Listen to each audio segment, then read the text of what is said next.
إن الحمد لله نحمده ونستعينه ونستغفره ونؤمن به ونتوكل عليه ونعوذ بالله من شرور أنفسنا ومن سيئات أعمالنا من يهده الله فلا مضل له ومن يضلل فلا هادي له أي فلن تجد له وليا مرشدا ونشهد أن لا إله إلا الله وحده لا شريك له هو الذي لا ضد له ولا ند له لا مثل له ولا مثيل له لا وزير له ولا كفيل له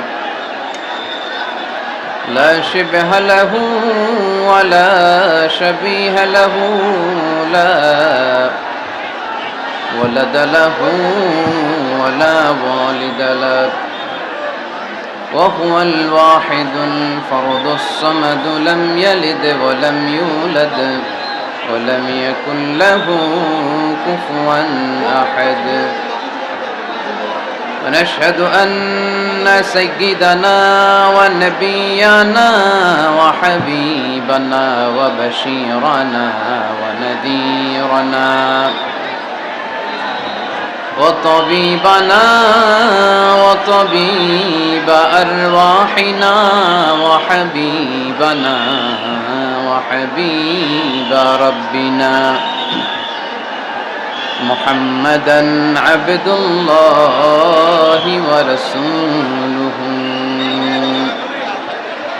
أرسله بالحق بشيرا ونذيرا وداعيا إلى الله بإذنه وسراجا منيرا أما بعد فقد قال الله تعالى في كلامه المجيد وفي فرقانه الحميد أعوذ بالله من الشيطان الرجيم بسم الله الرحمن الرحيم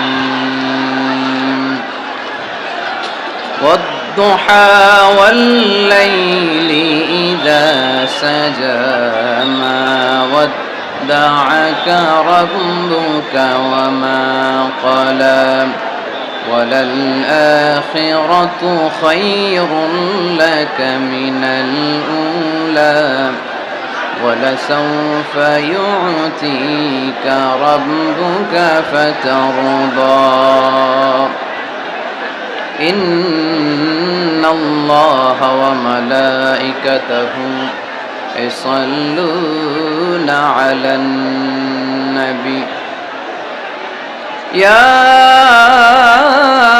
أيها الذين آمنوا صلوا عليه وسلموا تسليما اللهم صل على محمد وعلى آل محمد كما صليت على إبراهيم وعلى آل إبراهيم إنك حميد مجيد اللهم بارك على محمد وعلى آل محمد كما باركت على إبراهيم وعلى آل إبراهيم إنك حميد مجيد সকল প্রশংসার মালিক কে? আওয়াজ করে উত্তর দিতে হবে। সকল প্রশংসার মালিক কে? সকল ক্ষমতার উৎস কে? কেউ যেটা পারে না পারে কে? কেউ যেটা দেখে না দেখে কে? কেউ যেটা দেয় না দেয় কে? সে আল্লাহর জন্য আমরা আওয়াজ করে পড়ব আলহামদুলিল্লাহ। সবাই পড়ি রব্বানা লাকাল হামদ হামদান কাসীরান তাইয়িবান মুবারাকান ফীহি ইয়া রাব্বি লাকাল হামদু কামা ইয়ানবাগি লিজালালি ওয়াজহিকা ওয়া আযীমি সুলতানিকা লাকাল হামদু বিল ঈমান লাকাল হামদু বিল ইসলাম লাকাল হামদু বিল কুরআন। আমরা প্রশংসা করলাম কার? সব সময় প্রশংসা করতে হবে কার? খাওয়ার সময়, ঘুমানোর সময়, ইবাদতের সময়। 13তম ঐতিহাসিক তাফসিরুল কোরআনের প্রোগ্রাম, তার মানে প্রায় 13টি বছর ধরে এই ময়দানে কথা হয়। আমরা খুশি না বেজার? এই ময়দানে কিয়ামত পর্যন্ত কোরআনের কথা চলুক, হক কথাগুলো ছড়িয়ে পড়ুক। আমরা চাই কি চাই না? আপনাদের শুকরিয়া যে আমাকে আপনারা রেখেছেন প্রধান আলোচক।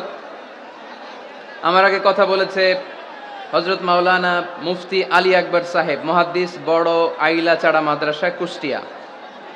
আজকের এই প্রোগ্রামের প্রধান অতিথি আমার সম্মানিত বড় ভাই মোহাম্মদ শাহিদুজ্জামান টরিক, পরিচালক, 5 কমলাপুর দারুল উলুম হাফিজিয়া কওমিয়া মাদ্রাসা। আসার পথেই দেখছিলাম উনি বিশিষ্ট শিল্পপতি, ব্যবসায়ী এবং সমাজসেবক, সিঙ্গাপুর বাংলাদেশ চেম্বার অফ কমার্সের ফরমার প্রেসিডেন্ট। আমি সিঙ্গাপুরে গেলে ওনার ওখানে থাকি এবং কোরবানির ঈদের আগে সিঙ্গাপুর বাংলাদেশ কমিউনিটির আয়োজনে কিছু প্রোগ্রামও করে এসেছে আলহামদুলিল্লাহ। আজকের প্রোগ্রামের সভাপতিত্ব করছেন হযরত মাওলানা আব্দুল হামিদ সাহেব, মুহতামিম, 5 কমলাপুর দারুল উলুম হাফিজিয়া কওমিয়া মাদ্রাসা। হুজুর আসছে? আলহামদুলিল্লাহ, মাশাআল্লাহ মাশাআল্লাহ। আজকের এই প্রোগ্রামে উপস্থিত আছেন আপনাদের এই চুয়াডাঙ্গা, প্রাণের জেলা চুয়াডাঙ্গার সম্মানিত এসপি মহোদয়, police super mister Zahidul Hasan, কিছুক্ষণ আগে আপনাদের সামনে কথা রেখেছেন। উপস্থিত আছেন mister Riazul Islam Joardar, ex mayor Chuadanga. উপস্থিত আছেন কারেন্ট মেয়র, কি নাম? জিপু চৌধুরী।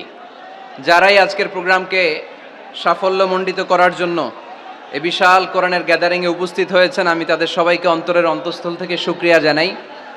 বিশেষ করে চুয়াডাঙ্গা জেলা সদরের যে পুলিশের ওসি আছে এবং আলমডাঙ্গা থানার ওসি, তাদের টিম, এবং বিশেষ করে আন্তরিকভাবে আপনাদের চুয়াডাঙ্গা জেলার এসপি মহোদয় জাহিদুল ইসলাম ভাই উপস্থিত আছেন। আমি চুয়াডাঙ্গা জেলা শহর থেকে প্রায় 10 কিলোমিটার পথ পাড়ি দিয়ে এসেছি। পুরো রাস্তায় মানুষ ব্লক ছিল। এখানে যত মানুষ তার চেয়ে 3-4 গুণ মানুষ রাস্তায় দাঁড়িয়ে আছে। এখানেও 3-4 লক্ষ লোক হয়ে যাবে। তো এই ভালোবাসাটা শুধু কোরআনের জন্য, ঠিক কিনা? মিডিয়ার ভাইরা যারা এসেছেন আপনাদের শুকরিয়া জানাই। তারপরে রাজনৈতিক ব্যক্তিবর্গ যারা এসেছেন শুকরিয়া জানাই। অন্য ধর্মের ভাইরা যদি থাকেন তাদেরকেও শুকরিয়া জানাই। মা বোনদের জন্য কয়েকটি প্যান্ডেল করা হয়েছে, আমি মা বোনদেরকে শুকরিয়া জানাই। যারাই আজকের এই প্রোগ্রামে আমরা আসতে পারলাম, বসতে পারলাম, আল্লাহ এই প্রোগ্রামটা যেন কিয়ামতের ময়দানে আমাদের নাজাতের ওসিলা হয়ে যায়, আমরা পড়ি আমিন। আমরা আল্লাহর কাছে আসলে নাজাত চাই, তাই না? মুক্তি চাই, আমরা নাজাত চাই। আওয়াজ করে বলেন, কি চাই?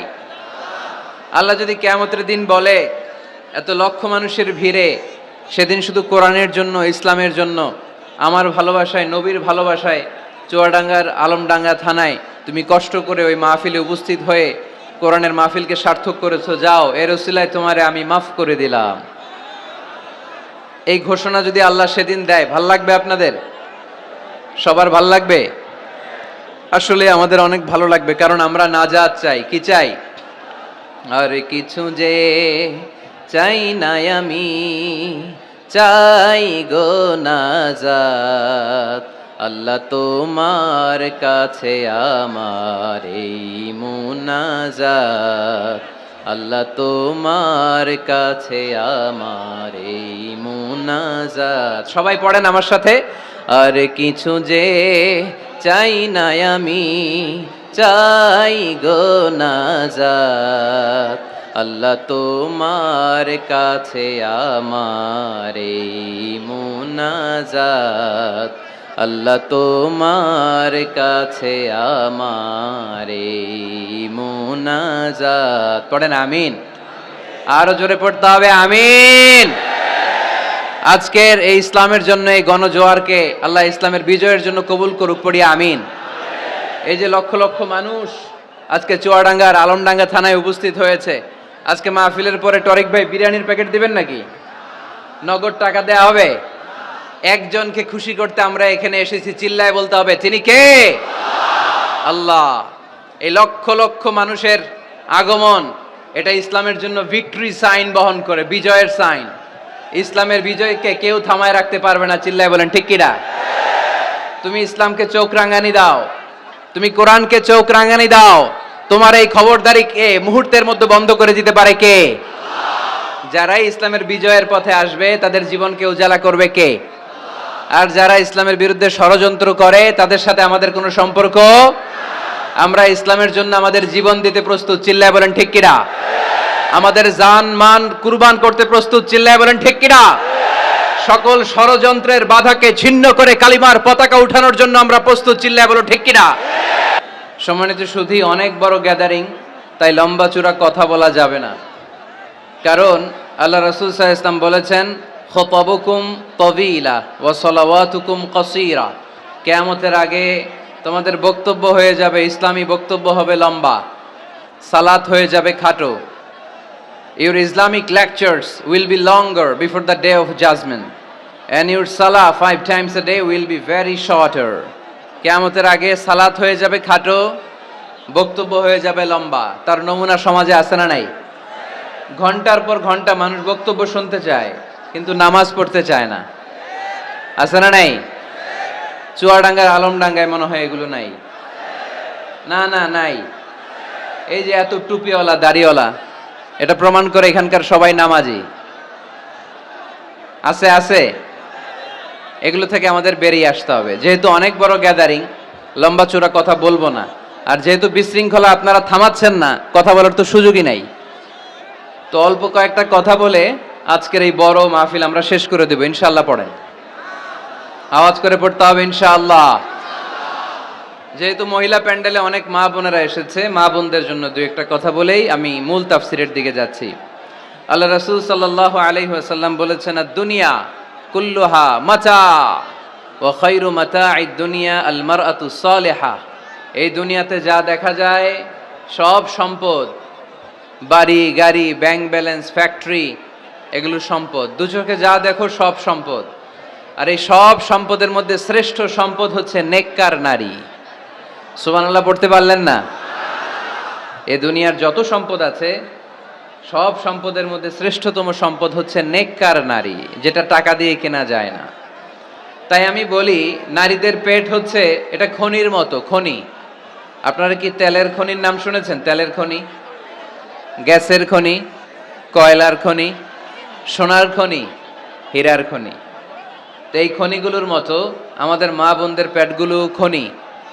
এই মা বোনদেরকে যদি আমরা কোরআন শিখাই, হাদিস শিখাই, ইসলামী সাহিত্য পড়তে দেই, ইসলামী তাহাদিব তামাদ্দুন শিষ্টাচার ভদ্রতা যদি তাদেরকে শিখাই, কোরআন সুন্নাহর আলোকে যদি তাদেরকে আমরা যত্ন নেই, তাহলে এই নারীদের পেট থেকে বড় বড় আল্লাহর ওলি বের হবে, আলোকিত মানুষ বেরোবে, হাফেজে কোরআন বেরোবে, মুফাসসিরে কোরআন বেরোবে।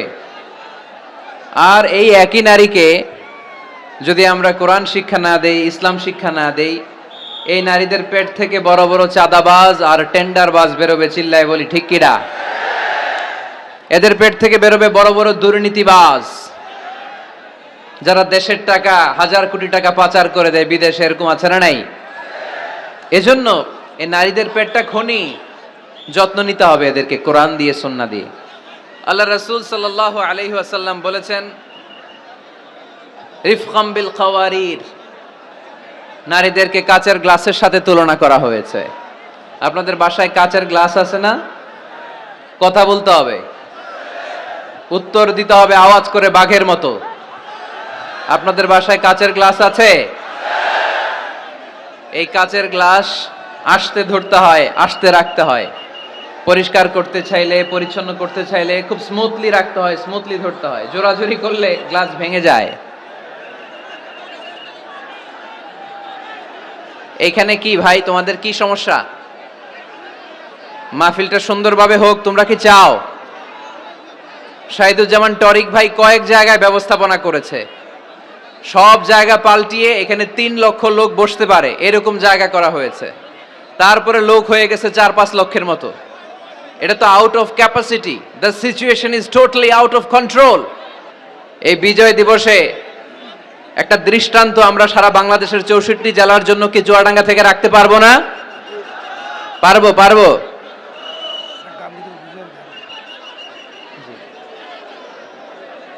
আজকের এই বিজয় দিবসে দেখিয়ে দিতে হবে যে 9 মাস রক্তক্ষয়ী যুদ্ধের মাধ্যমে যেমনি আমরা গোটা বিশ্বে এক বিরল দৃষ্টান্ত এক্সাম্পল স্থাপন করেছি, আজকে চুয়াডাঙ্গার আলমডাঙ্গা থানা তো একটা দৃষ্টান্ত স্থাপন করতে হবে তোমাদেরকে, যে লক্ষ লক্ষ লোক জায়গা ছিল না, আমরা দাঁড়িয়ে দাঁড়িয়ে ঘেমে অস্থির হয়ে কোরআনের কথা শুনেছি। এই জায়গাটাতে এত ধাক্কাধাক্কি করলে তো চলবে না রে ভাই।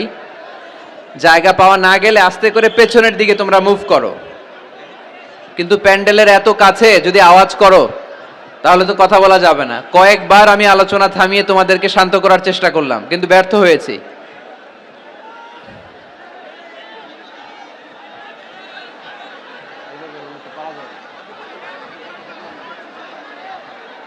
বেশি লোক হয়েছে, প্রচুর লোক হয়ে গেছে তো, 3-4 লক্ষ হয়ে গেছে।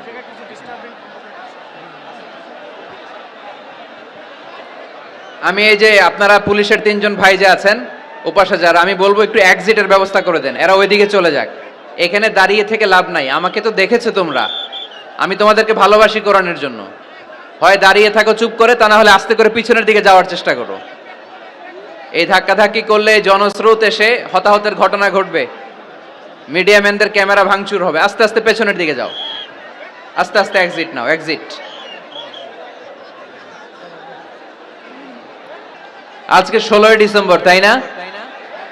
আমাদের কি দিবস? বিজয় দিবস। এই লক্ষ লক্ষ জনতা নিয়ে আমরা দোয়া করি আল্লাহ যেন সকল মুক্তিযোদ্ধা ভাইদের কবরগুলোকে জান্নাতের টুকরা বানায় দেয়। আমরা পড়ি আমিন। যতদিন বাংলাদেশ থাকবে ততদিন মুক্তিযোদ্ধাদের জন্য, শহীদদের জন্য দোয়া আমাদের হৃদয়ে আছে না নাই? এক সাগরে রক্তের বিনিময়ে বাংলার স্বাধীনতা আনলে যারা, আমরা তোমাদের ভুলবো না, আমরা তোমাদের ভুলবো না। এক সাগরে রক্তের বিনিময়ে বাংলার স্বাধীনতা আনলে যারা, আমরা তোমাদের ভুলবো না, আমরা তোমাদের ভুলবো না। দুঃসহ বেদনার কণ্টক পথবে শোষণের নাগ পাশ ছিঁড়লে যারা, আমরা তোমাদের ভুলবো না, আমরা তোমাদের ভুলবো না। ঠিক কিনা?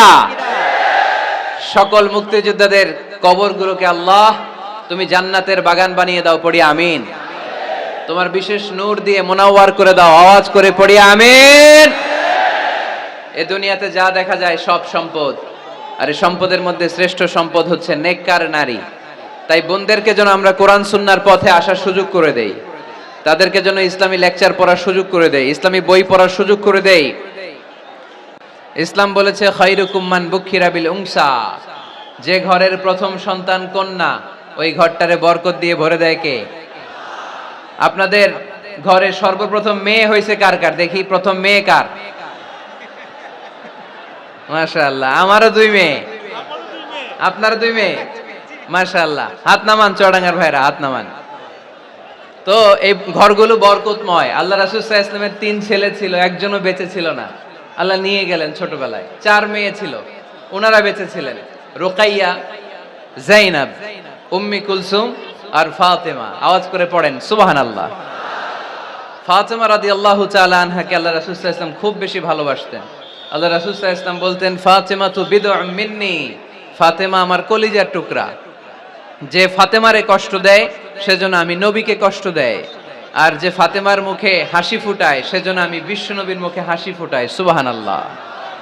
রাসূল সাল্লাল্লাহু আলাইহি ওয়াসাল্লাম কোন সফরে গেলে সব শেষে ফাতেমা রাদিয়াল্লাহু তাআলা আনহার সাথে দেখা করে যেতেন। আবার সফর থেকে যখন আল্লাহ রাসূল সাল্লাল্লাহু আলাইহি ওয়াসাল্লাম ঘরে ফিরতেন, তখন এসেই আল্লাহ রাসূল সাল্লাল্লাহু আলাইহি ওয়াসাল্লাম ফাতেমা রাদিয়াল্লাহু তাআলা আনহার সাথে দেখা করতেন। নারীদেরকে খুব ভালোবাসতেন, বলতেন রিফকাম বিল কাওয়ারির, কাচের গ্লাসের সাথে আল্লাহ রাসূল নারীদেরকে তুলনা দিয়েছেন। কাচের গ্লাস যেমনি আস্তে রাখি, আস্তে ধরি, আস্তে উঠাই, আমাদের মা বোনদের সাথে যেন আমরা খারাপ আচরণ না করি, আমরা যেন মেজাজ না দেখাই, আমরা যেন মুচকি হাসি দিয়ে কথা বলি। এদিকে বিবাহিত আছেন কারা কারা আজকে দেখি? বিবাহিত? এই ছোট বাচ্চারা তোমরা হাত তুলো না আবার। মাশাআল্লাহ, হাত নামান। আপনারা বাসায় রাগারাগি করেন না তো? ভাবিদের সাথে রাগারাগি করবেন না। আপনার ব্যাপারে ভাবিদের কাছ থেকে আল্লাহ তাআলা সার্টিফিকেট নেবেন, খায়রুকুম খায়রুকুম লিআহলি। তোমাদের মধ্যে আল্লাহর কাছে ওই ব্যক্তি সবচেয়ে সেরা যে তার স্ত্রীর কাছে সেরা। এজন্য স্ত্রীর সাথে ভালো আচরণ করবেন, মুচকি হাসি দিয়ে কথা বলবেন। আল্লাহ রাসূল বলেছেন, তাবাসসুমুকা ফি ওয়াজহি আখিকা সাদাকা, your smile to your brother it's a charity. তুমি তোমার ভাইয়ের দিকে তাকিয়ে যে মুচকি হাসি দাও, ওই মুচকি হাসি দিলেও সৎকার সওয়াব দেয় কে? আপনি স্ত্রীর সাথে মুচকি হাসবেন, সওয়াব আছে না নাই? স্ত্রীকে ভালোবাসার কথা শোনাবেন, সওয়াব আছে না নাই? এমনকি আল্লাহর হাবিব বলেছেন, অফি বুদআই আহাদিকুম সাদাকা, তোমরা শীতের রাতে স্বামী স্ত্রী যখন এক কম্বলের নিচে সময় কাটাও, ওই সময়গুলোর জন্য তোমার আমলনামায় সওয়াব দিয়ে ভরে দেয় কে? এজন্য আজকে থেকে মুচকি হাসি দিয়ে কথা বলবেন, আগে সালাম দিবেন। স্ত্রীকে আগে সালাম দিতে রাজি আছেন তো? আল্লাহ রাসূল সাল্লাল্লাহু আলাইহি ওয়াসাল্লাম ওনার স্ত্রীদেরকে আগে সালাম দিতেন। আম্মা জান আয়েশা বললেন, এত বছর বিশ্বনবীর সাথে সংসার করলাম, একদিনও আল্লাহ রাসূল সাল্লাল্লাহু আলাইহি ওয়াসাল্লামকে আমি আগে সালাম দিতে পারি নাই। মাঝে মাঝে লুকিয়ে থাকতাম যে আজকে আগে সালাম দিব। কিন্তু আল্লাহ রাসূল সাল্লাল্লাহু আলাইহি ওয়াসাল্লাম এশার নামাজ পড়ে যখন ঘরে ঢুকতেন, ঘরে ঢোকার অনেক আগ থেকে আম্মা জান আয়েশাকে বলতেন, আসসালামু আলাইকুম ওয়া রাহমাতুল্লাহি ওয়া বারাকাতুহু। এজন্য আমরা যেন বেশি বেশি সালাম দেই। তো একজন নারী বরকতময় কিনা আমরা বুঝবো তার প্রথম সন্তান যদি কন্যা, তার মানে কন্যা আসলেই ঘরে বরকত আছে না নাই? আছে। এরপরে এই কন্যাকে যখন আপনি শিক্ষা দান করবেন, ভালো পাত্রের হাতে তুলে দিবেন, তখন ওই কন্যা বাবার জন্য জান্নাতের দরজা খুলে দেয়।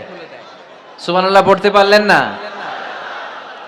এরপর সে যখন কারো স্ত্রী হয়, তার কাছ থেকে আল্লাহ তাআলা সার্টিফিকেট নেয় স্বামীর ব্যাপারে। তারপর যখন সন্তান সম্ভবা হয়, অনেক নারী বাচ্চা ডেলিভারি করতে যেয়ে মারা যায়। সন্তান ডেলিভারি করতে যেয়ে যে নারী মারা যায়, ওই নারীদেরকে কিয়ামতের দিন আল্লাহ শহীদদের কাতারে দাঁড় করায় দিবেন। আর যদি সহি সালামতে বাচ্চা ডেলিভারি করতে পারে, তাহলে ইসলাম বলে আল জান্নাতু তাহতা আকদামি উম্মাহাতিকুম। ও দুনিয়ার পুরুষেরা শোনো, তোমাদের পায়ের নিচে থাকে জুতা, জুতার নিচে থাকে বালু, আর এক একটা মায়ের পায়ের নিচে থাকে তার ছেলে মেয়েদের জান্নাত। পড়েন সুবহানাল্লাহ। ওগো মা তুমি এই ধরনের শ্রেষ্ঠ নিয়ামত, তোমারই পদ তলে রয়েছে জান্নাত। ওগো মা তুমি এই ধরনের শ্রেষ্ঠ নিয়ামত, তোমারই পদ তলে রয়েছে জান্নাত। সুবহানাল্লাহ পড়েন। আচ্ছা, এই দুনিয়াটাকে যদি 100 বার আমরা বিক্রি করে দেই, ওই বিক্রির টাকা দিয়ে জান্নাতের একটা টেবিলের দাম হবে?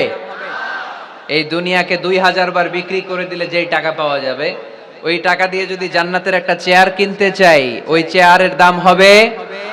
তাহলে যে মায়ের 2টা পায়ের নিচে আল্লাহর 8টা জান্নাত পড়ে আছে, ওই 8টা জান্নাতের ওই পা 2টার দাম কত? রাসূল সাল্লাল্লাহু আলাইহি ওয়াসাল্লাম বলেছেন, লাউ কাতা'তা জিলদাক, তুমি তোমার গায়ের চামড়া কেটেও যদি মায়ের পায়ের জুতা বানিয়ে দাও, তাহলে ছোটবেলায় যে দুধ খেয়েছো, এক ঢোক দুধের শোধ কোনোদিন আদায় হবে না। চিল্লায় এখন সুবহানাল্লাহ। মায়ের এক ধার দুধের দাম, কাটিয়া গায়ের চাম, পাপোশ বানাইলেও ঋণের শোধ হবে না। এমন দরদি ভাবে কেউ হবে না আমার মাহাদু। ঠিক কিনা? এজন্য মা বাবা যাদের বেঁচে আছে, আমরা যেন মা বাবার কাছ থেকে দোয়া নেই। পীর সাহেবের কাছে যদি দোয়া নিতে যান, দোয়া কবুল হতেও পারে, নাও হতে পারে। গোটা বিশ্বের সব পীর সাহেব যদি এক গ্লাস পানির মধ্যে দোয়া পরে ফু দেয়, গোটা বিশ্বের সব ইমাম সাহেব যদি, খতিব সাহেব যদি এক গ্লাস পানির মধ্যে দোয়া পড়ে ফু দেয়, আর আপনার আম্মা শুধু সুবহানাল্লাহ বলে যদি আরেক গ্লাস পানির মধ্যে ফু দেয়, আপনার মায়ের দোয়াটা মুহূর্তে আল্লাহর দরবারে কবুল হয়ে যাবে। এজন্য আব্বা আম্মার দোয়া নিতে রাজি আছি তো? যাদের আব্বা আম্মা বেঁচে আছে, আল্লাহ যেন হায়াত দারাজ করে, আমরা পড়ি আমিন। যারা আমরা আমাদের আব্বা আম্মা, আমাদের বটবৃক্ষগুলোকে হারিয়েছি, তাদের কবরগুলোরে আল্লাহ জান্নাতের বাগান বানিয়ে দিক, আমরা পড়ি আমিন। আর দেরি না করে আমরা সরাসরি মহাবিশ্বয় মহাগ্রন্থ আল কোরআন আল কারিম থেকে কথা শুনব। আমরা যে বইটা থেকে কথা শুনবো, চুয়াডাঙ্গার ভাইয়েরা দেহের সবটুকুন শক্তি গলার মাঝ বরাবর এনে আওয়াজ করে বলেন তো, এই বইটার নাম কি? এই কোরআনে কোনো ভুল আছে? সন্দেহ আছে? সংশয় আছে? আমাদের জীবন সমস্যার সব কিছুর সমাধান এই কোরআনের ভেতরে দিয়েছে কে? সমাধান চাও যদি জীবনে মরণে, ফিরে যাও খুঁজে নাও, চোখ রাখো কোরআনে। ঠিক কি না? সমাধান চাও যদি জীবনে মরণে, ফিরে যাও খুঁজে নাও, চোখ রাখো কোরআনে। If you want a solution this দুনিয়ায় নাখিরা, go back have a look to the holy কোরআনে। ঠিক কি না? এজন্য আমরা সমস্যার সমাধান চাইলে চোখ রাখতে হবে যেই কিতাবের দিকে, কিতাবটার নাম আল কোরআন। এই কিতাবে কোনো ভুল নাই, এই কিতাবে কোনো সন্দেহ নাই, কোনো সংশয় নাই। এই কিতাবে যে সন্দেহ নাই, এই কথা কোরআনে বলে দিয়েছে কে? রব্বুল আলামিন বলেন, যালিকাল কিতাবু লা রাইবা ফীহি হুদাল লিল মুত্তাকিন। সবাই পড়েন আমার সাথে, যালিকাল কিতাবু লা রাইবা ফীহি হুদাল লিল মুত্তাকিন। This is the book, the most authentic and original book in the world. There is no doubt in it and a guidance to those who are muttaqin. এই বইটা এমন বই যেখানে কোনো ভুল নাই, কোনো সন্দেহ নাই, কোনো সংশয় নাই। মুত্তাকিনদের জন্য এই বইয়ের ভেতরে হেদায়েত রেখে দিয়েছে কে? আল্লাহ। আবার রব্বুল আলামিন বলেন, আলিফ লাম রা, কিতাবুন আনজালনাহু ইলাইকা লিতুখরিজান الناس من الظلمات إلى النور. O Muhammad sallallahu alayhi wa sallam, I've revealed this holy and sacred book unto you in order to lead the mankind out of darkness into the light. O Nabi, আমি কেন এই কোরআনকে আপনার কাছে পাঠিয়েছি আপনি জানেন? অন্ধকারাচ্ছন্ন মানুষগুলোকে আলোর পথে নিয়ে যাওয়ার জন্য, জাহান্নামীগুলারে জান্নাতি বানানোর জন্য, রাম আর বামপন্থী গুলার ডানপন্থী বানানোর জন্য। চিল্লায় বলো ঠিক কি না? এজন্য কোরআনের সাথে আমাদের অ্যাটাচমেন্ট বাড়ানোর দরকার আছে না নাই? আমরা যেন বেশি বেশি কোরআনের সাথে সম্পর্ক বাড়াতে পারি, কোরআনকে যেন আমরা বন্ধু বানাই। আমাদের বন্ধু হবে কোরআন। আমাদের বন্ধু হবে কি? আমাদের নিঃসঙ্গ সময়ের বন্ধু হতে হবে কোরআন। এই কোরআন যদি দুনিয়াতে আমরা বন্ধু বানাতে পারি কোরআনকে, কবরেও এই কোরআনকে আমাদের বন্ধু বানায় দিবে কে? কিয়ামতের ময়দানে ওই কোরআনকে আমাদের জন্য সুপারিশকারী করে বানাবে কে? সেই মহাবিশ্বের মহাবিশ্বয় মহাগ্রন্থ আল কোরআন আল কারীম থেকে আমি একটা সূরার কিয়দাংশ তেলাওয়াত করেছি। আজকের চুয়াডাঙ্গার এই বিশাল জনসমুদ্রে এই সূরার কিছু মেসেজ এই চমৎকার রজনীতে আপনাদের সাথে আমি শেয়ার করব। আওয়াজ করে পড়তে হবে ইনশাআল্লাহ। কোরআনের যেখান থেকেই বলি ওইখান থেকে বরকত আছে না নাই? অনেকে বলে, হুজুর ওই এলাকায় পর্দার ওয়াজ করছেন, এখানে পর্দার কথা বলেন কেন? বলে না? অনেকে বলে, হুজুর ওই জেলায় নামাজের ওয়াজ করছেন, তো এই জেলায় আবার নামাজের কথা কন কেন? হুজুর ওইখানে সুদ খাওয়া যাবে না বলছেন, এইখানে বলেন কেন? নামাজ কি শুধু ওই জেলায় লাগবে? পর্দাকে শুধু ঢাকাবাসীদের জন্য লাগবে, চুয়াডাঙ্গায় লাগবে না? আমরা সূরা ফাতিহা প্রতিদিন কয়বার পড়ি? ফরজ নামাজে 17 বার, সুন্নত সহ 40-45 বার। যে ব্যক্তি 50 বছর ধরে নামাজ পড়ে, এই বেটা যে কয় লক্ষবার সূরা ফাতিহা পড়ছে বেটা নিজেও জানে না। ঠিক কিনা? আচ্ছা, আপনারা কি জানেন যে সূরা আর রহমানে একটা আয়াত আছে, যে আয়াতটা আল্লাহ বারবার বারবার ওই সূরার ভেতরে উল্লেখ করেছে, সূরা আর রহমানে? জানেন কি আয়াতটা কি? কি আয়াত? ফাবিআইয়ি আলা রাব্বিকুমা তুকাযযিবান। এই আয়াতটা আল্লাহ তাআলা একবার দুইবার নয়, 31 বার উল্লেখ করেছেন সূরা আর রহমানের ভেতরে। সুবহানাল্লাহ পড়েন। তার মানে জরুরি কথা সব জায়গায় বলতে হয়, বারবার বলতে হয়, চিল্লায় বলতে হবে, ঠিক কিনা? আজকে আমরা সূরা দোহা থেকে কথা শুনবো। সূরাতুদ দোহা, আওয়াজ করে বলেন তো সূরাটার নাম কি? এই আপনাদের গলার আওয়াজ। সারা বিকাল আর সন্ধ্যায় চিল্লাচিল্লি করতে করতে আপনাদের এনার্জি শেষ, তাই না? সূরাটার নাম সূরাতুদ দোহা। আওয়াজ করে বলেন তো সূরার নাম কি? মাশাআল্লাহ, আওয়াজ আছে তো? এনার্জি শেষ হয়ে যায় না এখনো বেঁচে আছে চুয়াডাঙ্গার লোক। তো আলোচনা শেষ পর্যন্ত এরকম আওয়াজ করে উত্তর দেয়া যাবে? মাশাআল্লাহ, এখন একেবারে ঠান্ডা। এবার আমরা প্রাণ খুলে কথা শুনবো কোরআনের। এই সূরাটা কোরআনের 93 নাম্বার সূরা। কত নাম্বার? এই সূরায় আয়াত আছে 11টা। কয়টা? এই সূরাটা মাক্কি সূরা। কি সূরা? মাশাআল্লাহ। আমি সব সময় বলি, যেহেতু লক্ষ লক্ষ মানুষের গ্যাদারিং, আমরা যদি ক্লাসের মতো করে প্রশ্ন করি, উত্তর করি, তাহলে আপনাদের মনে থাকবে, কিছু মেসেজ নিয়ে যেতে পারবেন। এজন্য কষ্ট হলেও শেষ পর্যন্ত উত্তর দেওয়া যাবে বাঘের বাচ্চার মতো চিল্লায়া, ইনশাআল্লাহ। তাহলে আমি প্রশ্ন করি, উত্তর দেন। আওয়াজ করে বলেন তো সূরাটার নাম কি? কত নাম্বার সূরা? আয়াত সংখ্যা কত? সূরাটা মাদানী সূরা। কি সূরা? মাশাআল্লাহ, মনে রাখছেন তো দেখি। এই সূরাটা একটা আশা জাগা নিয়ে সূরা। হতাশ ব্যক্তিদের জন্য এই সূরায় মেডিসিন আছে, প্রেসক্রিপশন আছে, আছে রেমেডি। এই সূরার সেন্ট্রাল থিম বা কেন্দ্রীয় আলোচ্য বিষয় হচ্ছে, মুমিন কখনো হতাশ হয় না, মুমিন কখনো নিরাশ হয় না, মুমিন কখনো হাল ছেড়ে দেয় না, মুমিন ভরসা রাখে একজনের উপর। চিল্লায় বলতে হবে, তিনি কে? লা তাইয়াসু মির রাউহিল্লাহ, ইন্নাহু লা ইয়াইয়াসু মির রাউহিল্লাহি ইল্লাল কওমুল কাফিরুন। সাইয়েদনা ইয়াকুব আলাইহিস সালাম তার ছেলেদেরকে বলেছিলেন, কলিজার টুকরা, আমার বাছাধনেরা, আল্লাহর রহমত থেকে নিরাশ হয়ো না। আল্লাহর দয়া, কৃপা, করুণা, মার্সি, ব্লেসিংস এন্ড বাউন্টিজ থেকে নিরাশ হয়ো না। কাফেররা ছাড়া আল্লাহর রহমত থেকে কেউ নিরাশ হয় না। মুমিন কখনো আল্লাহর রহমত থেকে নিরাশ হয় না। হ্যাঁ, মুমিনের জীবনে বিপদ আসে, ক্রাইসিস আসে, সংকট আসে। বিপদ নাই, সমস্যা নাই, পেরেশানি নাই, এরকম জীবন কারো আছে? কেউ দাঁড়ায় বলতে পারবেন, হুজুর আমার জীবনে কোনো বিপদ নাই, কোনো সমস্যা নাই? কেউ বলতে পারবেন? বিপদ, পরীক্ষা আল্লাহ আমাদেরকে দেয় পরীক্ষা করবার জন্য, ঠিক কিনা? বিপদ আল্লাহ আমাদেরকে দেয় আমাদের কোমরগুলোকে সোজা করবার জন্য, আমাদের পায়ের নিচের মাটিকে শক্ত করবার জন্য, প্রতিকূল পরিবেশে নিজের অবস্থানকে শক্তভাবে জানান দেওয়ার জন্য। চিল্লায় বলেন ঠিক কিনা? এজন্য যারা হতাশ, যারা নিরাশ, যারা টেন্সড, ফ্রাস্ট্রেটেড পিপল, হতাশদের জন্য এই সূরায় আছে আশা, আশার বাণী, আলোর বাণী। কারণ দোহা মানে আলো। দোহা মানে কি? আলো কথাটা শুনতেই লাগে ভালো, ঠিক কিনা? আলো বললেই কেমন ভাল লাগে না? কারণ আশার আলো, এটা সম্ভাবনার আলো।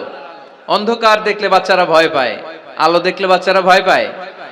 এজন্য আমরা অন্ধকার চাই না, আমরা চাই আলোর পথ। এই কোরআন এসেছে আমাদেরকে আলোকিত করতে, ঠিক কিনা? আল্লাহ রাসূল সাল্লাল্লাহু আলাইহি ওয়াসাল্লামের খুব মন খারাপ, তিনি খুব বিচলিত, তিনি খুব পেরেশান। আল্লাহ রাসূল সাল্লাল্লাহু আলাইহি ওয়াসাল্লামের পেরেশানি দূর করার জন্য সান্ত্বনার বাণী হিসেবে আল্লাহ তাআলা এই সূরাটা আল্লাহ রাসূলের জন্য ডেডিকেট করে নাজিল করেছেন। চিল্লায় পড়েন সুবহানাল্লাহ। আর আল্লাহ বুঝাতে চেয়েছেন, আমার নবীকে আমি যেভাবে পেরেশানি দূর করেছি, সাহায্য করেছি, মুমিনদের জীবনেও আমি আল্লাহর পক্ষ থেকে সাহায্য আছে না নাই? এজন্য আমরা কখনো হতাশ হব না। এই মেসেজটা যদি বাড়িতে আজকে নিয়ে যেতে পারো চুয়াডাঙ্গার ছেলেরা, অনেকে হতাশ ব্যক্তি জীবনে, পেশাগত জীবনে, পারিবারিক জীবনে হতাশ, চাকরি হয় না, ব্যবসায় মন্দা। যাদের ব্যবসা মন্দা, এই শাহিদুজ্জামান টরিক ভাইয়ের সাথে দেখা করবা। সফল ব্যবসায়ী, বাংলাদেশ কাঁপায়, এখন সিঙ্গাপুর কাঁপাইতেছে। তো তোমরা ওনাকে ধরবা টাইট করে, যে ভাই কিভাবে আপনি সফল হলেন, শোনান আপনার সফল হওয়ার গল্প। How to succeed in life, কিভাবে ব্যবসায় সফল হতে হয়, কিভাবে আইকন হতে হয়, শহীদ ভাইয়ের কাছ থেকে চুয়াডাঙ্গার ছেলেরা জেনে নিবা। মুমিন কখনো হতাশ হয় না। আজকের মাহফিল থেকে এতটুকু যদি এই জনসমুদ্র থেকে আমরা বাসায় নিয়ে যেতে পারি যে আমরা কখনো হতাশ হব না, আমরা নিরাশ হব না, শেষ নিঃশ্বাস থাকা পর্যন্ত আমরা হাল ছেড়ে দিব না, আমরা ভরসা রাখবো সব সময় একজনের উপর, চিল্লায় বলতে হবে তিনি কে? Every time you feel like you cannot go on, you feel so lost that you are so alone. Every time you feel like you cannot go on, you feel so lost that you are so alone.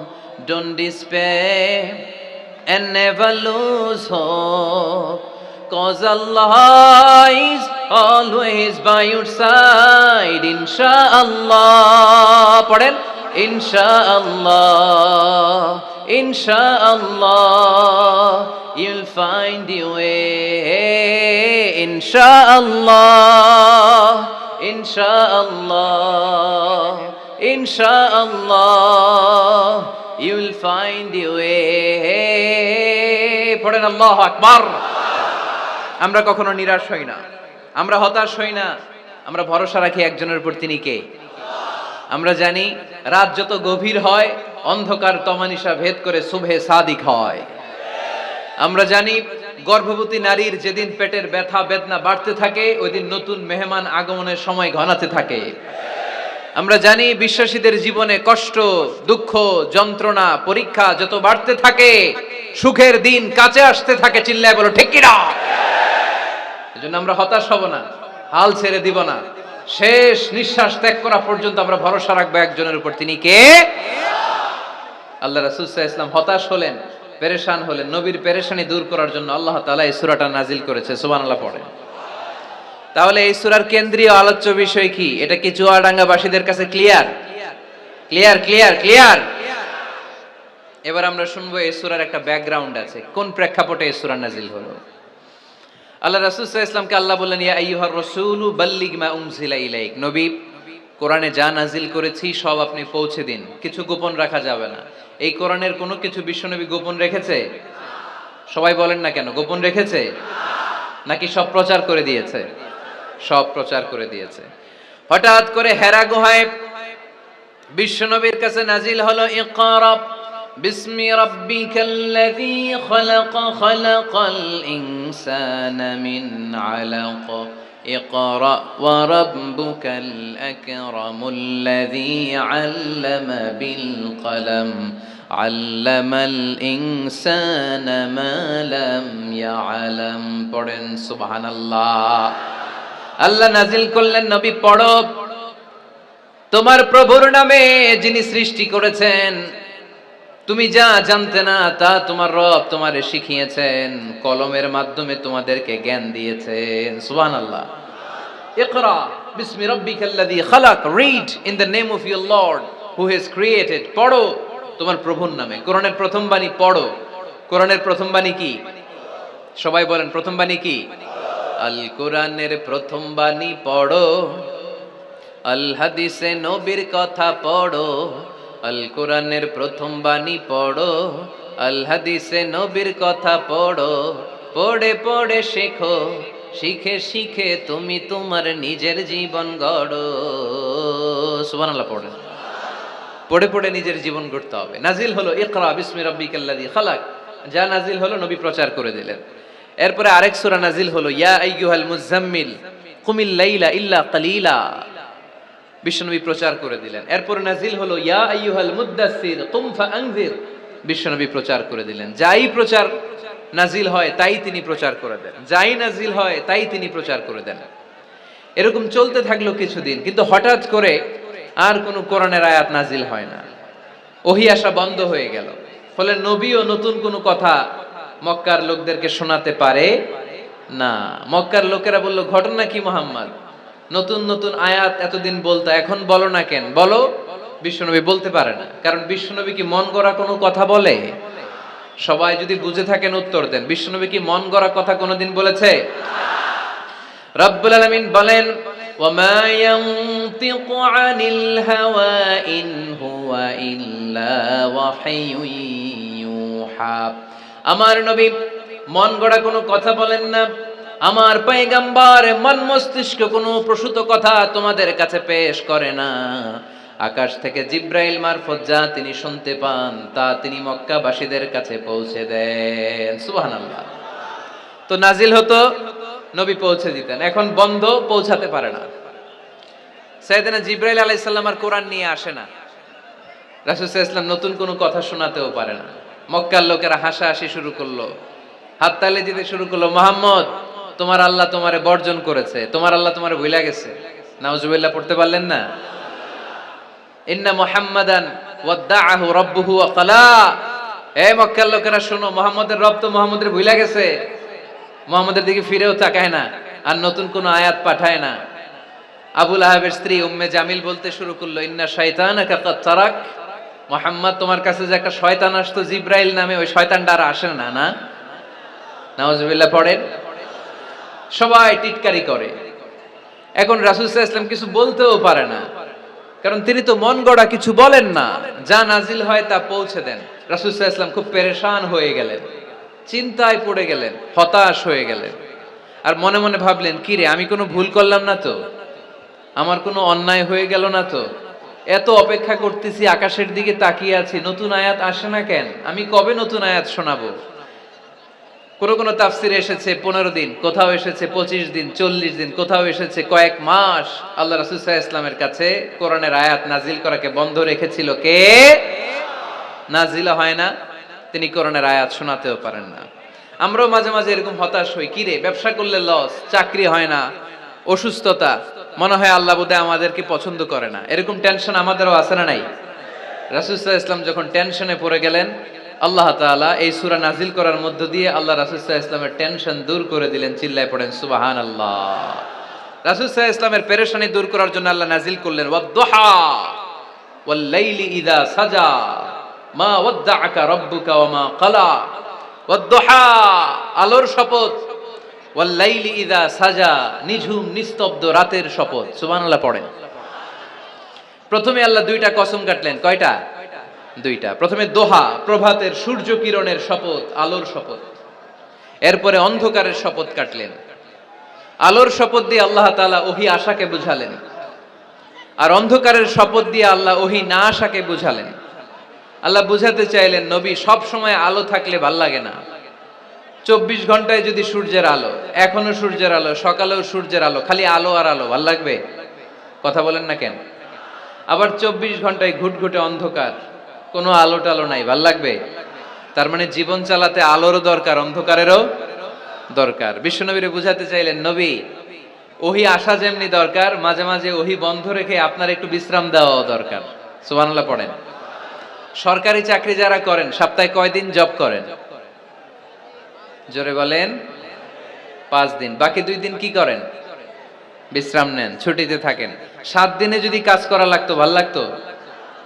কথা বলেন না কেন? ভাল লাগতো না। আবার 7 দিনে যদি ছুটি থাকতো, ভাল লাগতো না। তার মানে কাজেরও যেমনি দরকার, বিশ্রামেরও দরকার, ঠিক কিনা? আল্লাহ বুঝাতে চাইলেন, নবী কাফেরদের কথায় কান দিবেন না। ওরা বলে আমি আপনারে ভুলে গিয়েছি। না না, কশিন কালেও না। আমি আপনারে কেমন করে ভুলে যাই? আপনি আমার বন্ধু। আমি ইচ্ছা করেই ওহী নাজিল বন্ধ রেখে কিছুদিন আপনারে ছুটি দিলাম। আল্লাহর পক্ষ থেকে আমি আপনার জন্য বিশ্রামের ব্যবস্থা করে দিয়েছি। নবী বিশ্রামের ব্যবস্থা করে দিলাম, কারণ প্রতিদিন ওহী নাজিল হলে এটা পৌঁছে দেওয়া, এটা চারটেখানি কথা নয়।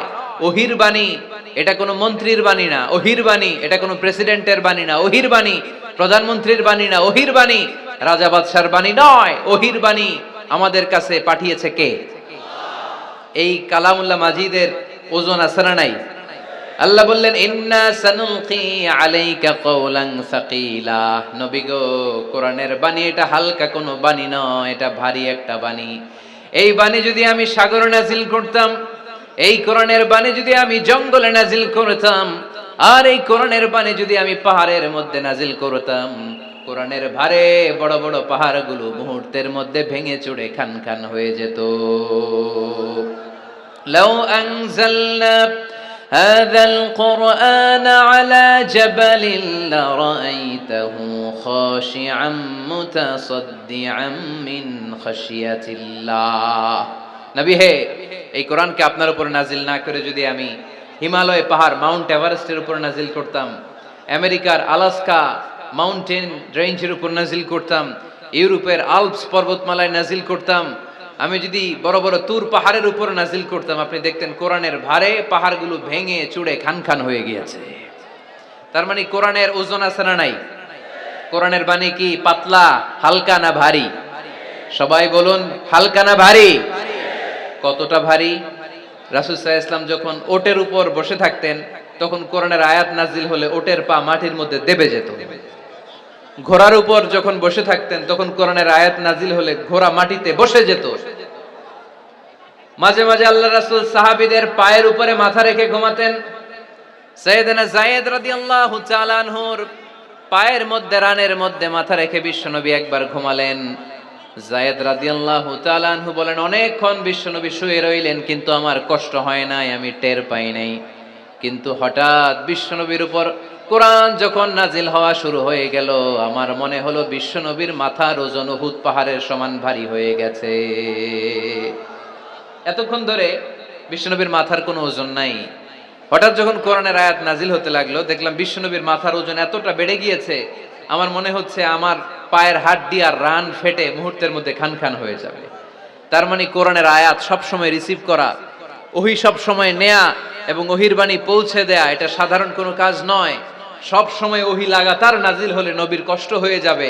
এজন্য নবীর কষ্ট দূর করার জন্য সরকারি চাকরি যারা করেন যেমনি ছুটি পান, নবীকে একটু ছুটি আর বিশ্রামে রাখার জন্য আল্লাহ তাআলা ইচ্ছা করেই ওহী নাজিল বন্ধ রেখেছেন। চিল্লায় পড়েন সুবহানাল্লাহ। এজন্য আল্লাহ তাআলা নবীরে আশ্বস্ত করে বললেন, নবী ওয়াদ-দুহা ওয়াল-লাইলি ইযা সাজা মা ওয়াদ্দা'আকা রাব্বুকা ওয়া মা ক্বালা ওয়ালাল আখিরাতু খায়রুল লাকা মিনাল উলা ওয়ালাসাউফা ইউ'তিকা রাব্বুকা ফাতারদা। পড়েন আল্লাহু আকবার। সূরার শুরুতে আল্লাহ শপথ কাটলেন দুইটা। কয়টা? সবাই বলেন, আরো জোরে বলতে হবে, কয়টা? তাহলে শপথের পর্ব শেষ। শপথ যখন শেষ, তারপরের তিনটি আয়াতে কনফার্মেশন। আল্লাহ তাআলা তার নবীকে কনফার্ম করেছেন যে নবী আমি আপনার সাথে আছি, নবী আমি আপনার সাথে আছি।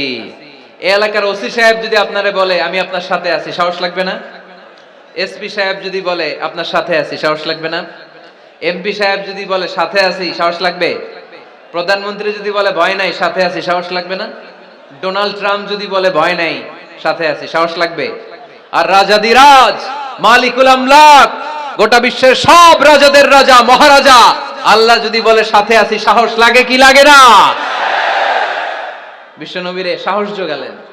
পরের তিনটা আয়াতে আল্লাহ তাআলা নবীরে বললেন, নবী ভয় নাই, never lose hope, never give up, never be frustrated, আর হতাশ হবেন না, আমি আপনার সাথে আছি। চিল্লায় পড়েন সুবহানাল্লাহ।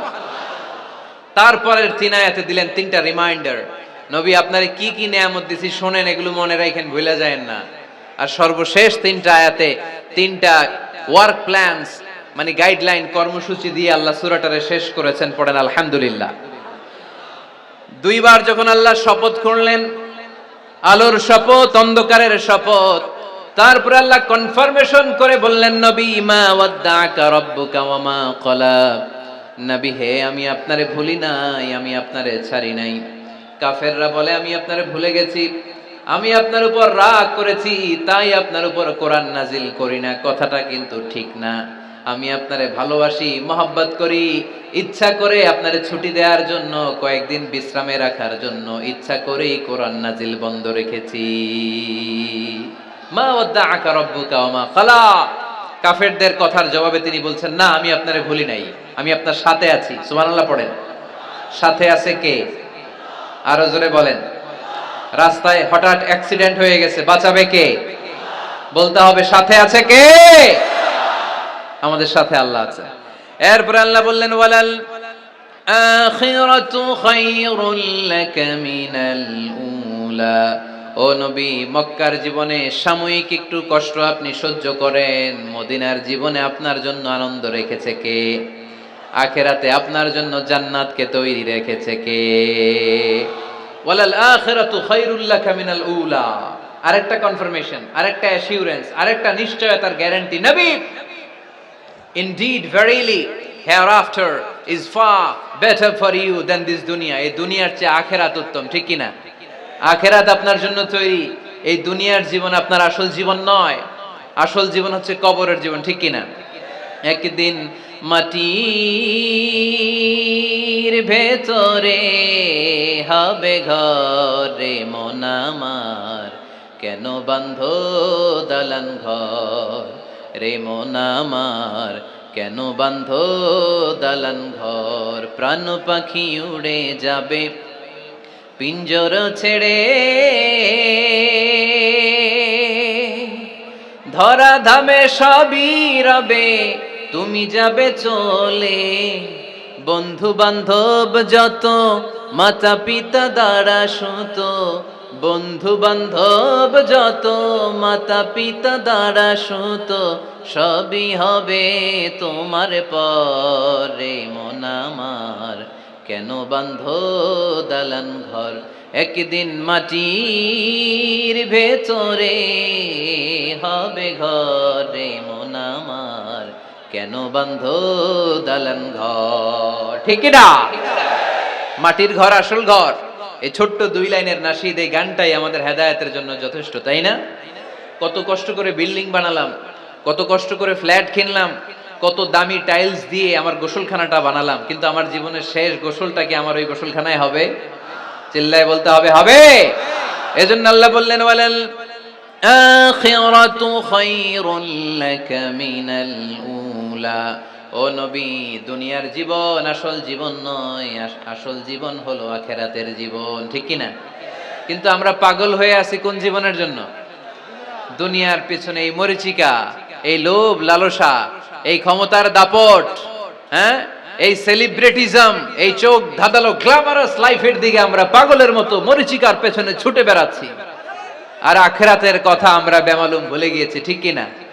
এজন্য আল্লাহ বললেন, বাল তুসিরুনাল হায়াতাদ দুনিয়া ওয়াল আখিরাতু খায়রুন ওয়া আবকা।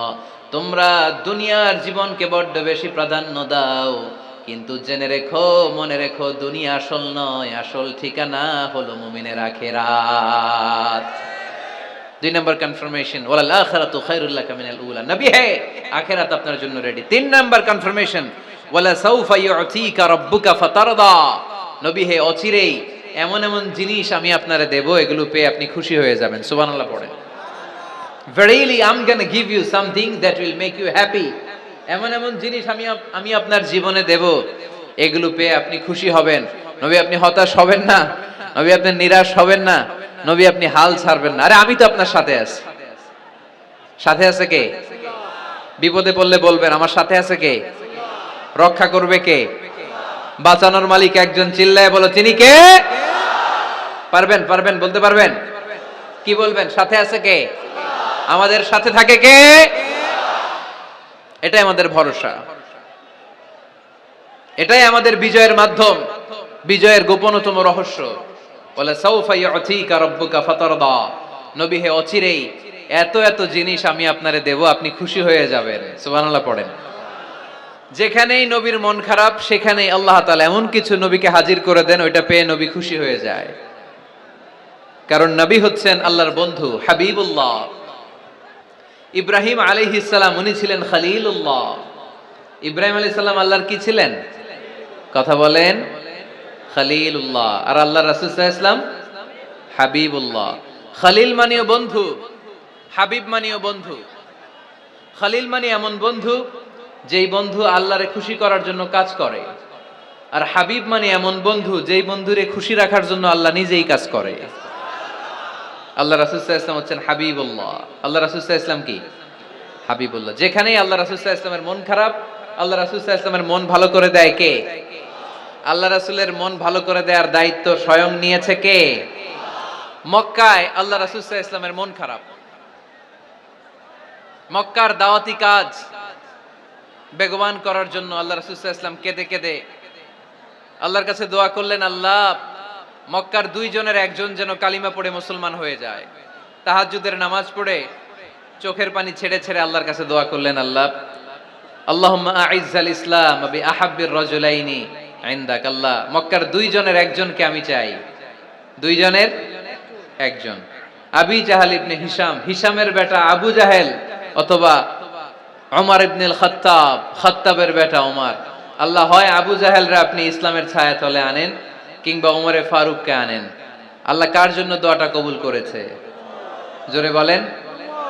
তার কয়েকদিন পরে বিষ্ণু ঈসা ইসলাম আরকাম ইবনে দারিল আরকামের ঘরে বসে লুকিয়ে লুকিয়ে দাওয়াত দিচ্ছিলেন। ইন দ্য মিন টাইম ওমরে ফারুক নাঙ্গা তরোয়ার নিয়ে বিশ্বনবীর মাথা কাটার জন্য ছুটে আসলেন। সাহাবারা বললেন, নবী আপনি পালান, নবী আপনি পালান, ওমরে ফারুক আপনাকে হত্যার জন্য ছুটে এসেছে। বিশ্বনবী বললেন, তোমরা সরে যাও, দরজাটা খুলে দাও। আমার তো মনে হচ্ছে ওই যে তাহাজ্জুদের রাতে আমি দোয়া করেছিলাম, আজকে ওই দোয়া আল্লাহ কবুল করতে শুরু করেছে।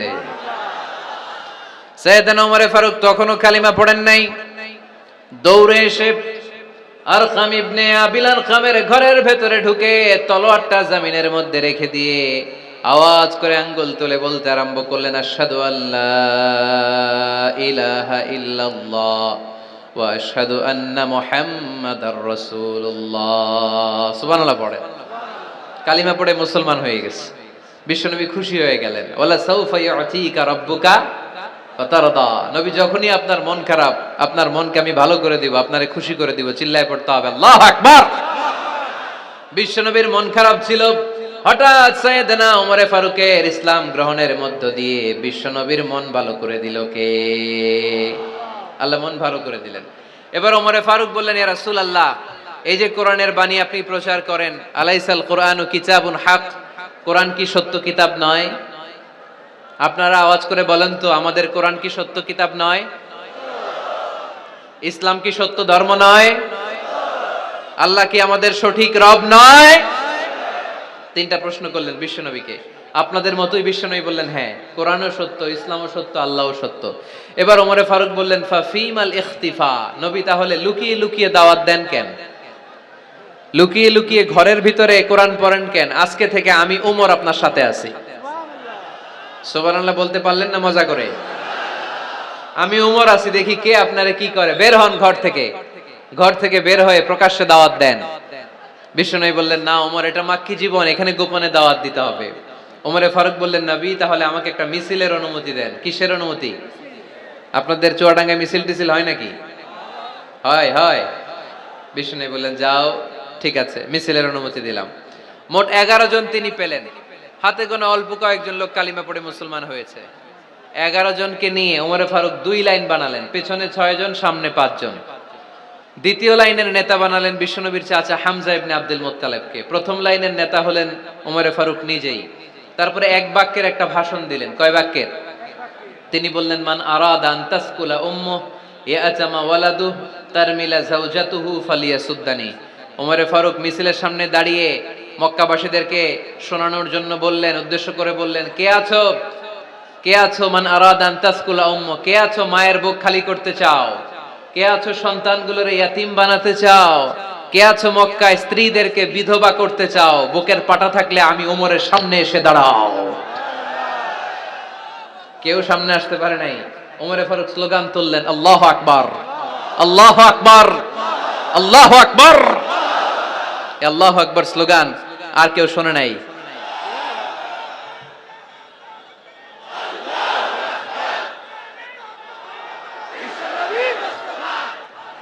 বালিশ হইলে খুব ভালো হতো, একটা বালিশ হইলে ভালো হতো।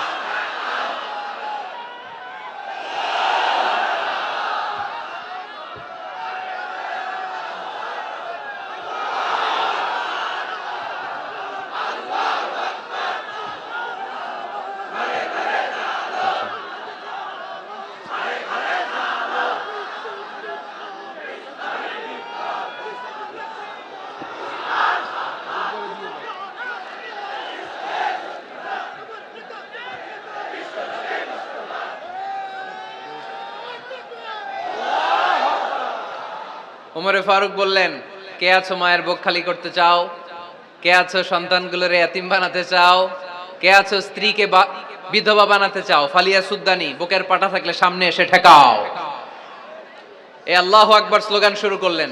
ওমরে ফারুক বললেন, কাবা ঘর যে ধরবো, কাবা ঘর ধরার আগ পর্যন্ত কেউ ওমরের মিছিল থামাতে পারবে। হঠাৎ মিছিল শুনে আবু জাহেল বেরোয় এলো, উতবা, সাইবা, ওয়ালিদ ইবনে মুগীরা, সব নেতা খেতারা বেরোয় আসলো। এসেই দেখে মিছিলের সামনে ওমর। মিছিলের সামনে কে? ওমরে ফারুককে দেখে সবগুলা দিছে দৌড়। মিছিল কেউ ঠেকাইতে পারে নাই। কাবার গিলাফ পর্যন্ত ওই মিছিল চলেছে, চিল্লায় বলো আল্লাহু আকবার। ওমরে ফারুক এমন নেতা ছিলেন, শুধু আবু জাহেলই না, মুনাফিকরা ওমরে ফারুককে দেখলে ভয় পেত। এমনকি শয়তান, ইবলিস শয়তান ওমরে ফারুককে দেখলে আরেক রাস্তা দিয়ে হাঁটতো। আল্লাহ রাসূল বলতেন, মা সালাকা শাইতান সালিকান ফাজ্জান ইল্লা সালাকা ফাজ্জান গায়রা ফাজ্জিক। ওমর, শয়তান যদি তোমাকে এই রাস্তা দিয়ে আসতে দেখে, শয়তান এই রাস্তা রেখে দিয়ে আরেক রাস্তা দিয়ে হাঁটে। আবার আল্লাহ রাসূল সাল্লাল্লাহু আলাইহি ওয়াসাল্লাম বলেছেন, লা নাবিয়্যা বা'দি ওয়ালা রাসূলা, আমার পরে কোনো নবীও নাই, কোনো রাসূলও নাই, তবে লাউ কানা বা'দি নাবিয়্যুন লাকানা উমর, আমার পরে যদি নবী হওয়ার যোগ্যতা কারো থাকে, আমার সাহাবী ওমরের সেই যোগ্যতা আছে। পড়েন সুবহানাল্লাহ। প্রভু তুমি বলেছো রাসূল দেবে না, বলনি দেবে না ওমর, বলনি দেবে না হামজা তারি, খালিদ বিজয় সমর। প্রভু তুমি বলেছ রাসূল দেবে না, বলনি দেবে না ওমর, বলনি দেবে না হামজা তারি, খালিদ বিজয় সমর। প্রভু তুমি বলেছ রাসূল দেবে না। সুবহানাল্লাহ পড়েন। ওমরে ফারুক, ওরকম একটা ওমরের দরকার বাংলাদেশে, চিল্লায় বলেন ঠিক কিনা? ওই একটা ওমর যদি বাংলাদেশে থাকতো, টেন্ডারবাজি একদিনে বন্ধ হয়ে যেত।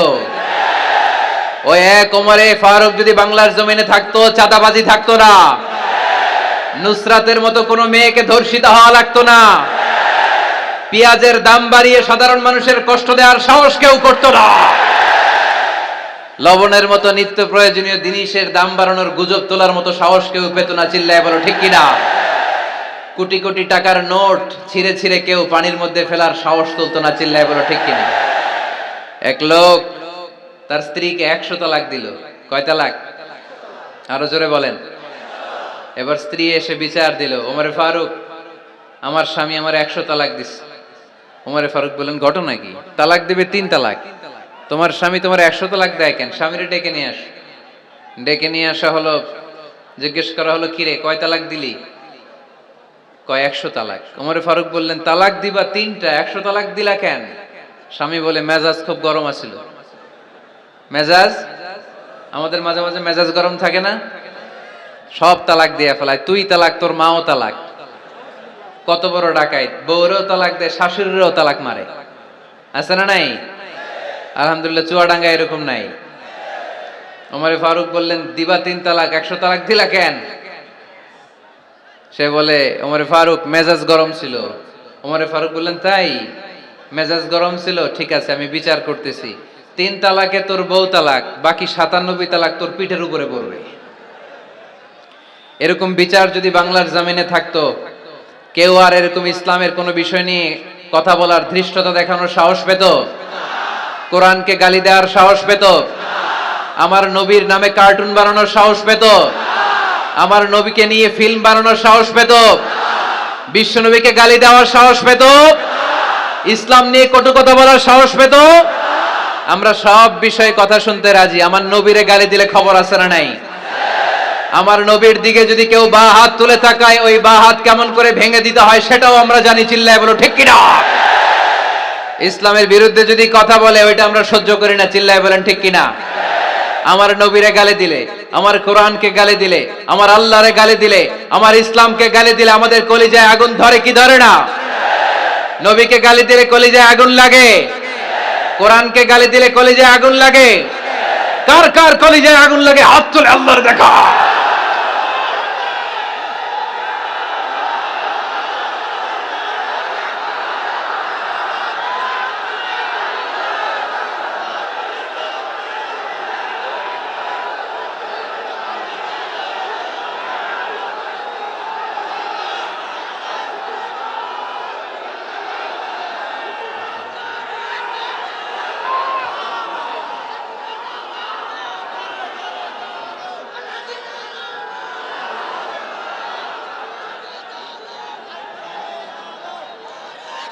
আমাদের এই উচ্ছ্বাস আল্লাহ রাসূলের ভালোবাসা, কোরআনের ভালোবাসা, ইসলামের ভালোবাসা, আল্লাহর জন্য ভালোবাসার এই উচ্ছ্বাস, এই সতেজতাকে আল্লাহ তুমি ইসলামের বিজয়ের জন্য কবুল করে নাও।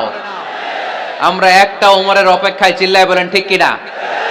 ওই ওমরের মতো একটা নেতা হলে বাংলাদেশ সোজা হয়ে যাবে, চিল্লায় বলেন ঠিক কিনা? ওই ইমাম মাহাদির অপেক্ষায় আমরা আছি। 7 বছরের ব্যবধানে, 9 বছরের ব্যবধানে গোটা বিশ্বকে সাম্য, মৈত্রী, ভালোবাসা দিয়ে তিনি এক করে ফেলবেন, চিল্লায় বলে ঠিক কিনা? আমরা সেই ইমাম মাহাদির অপেক্ষায়।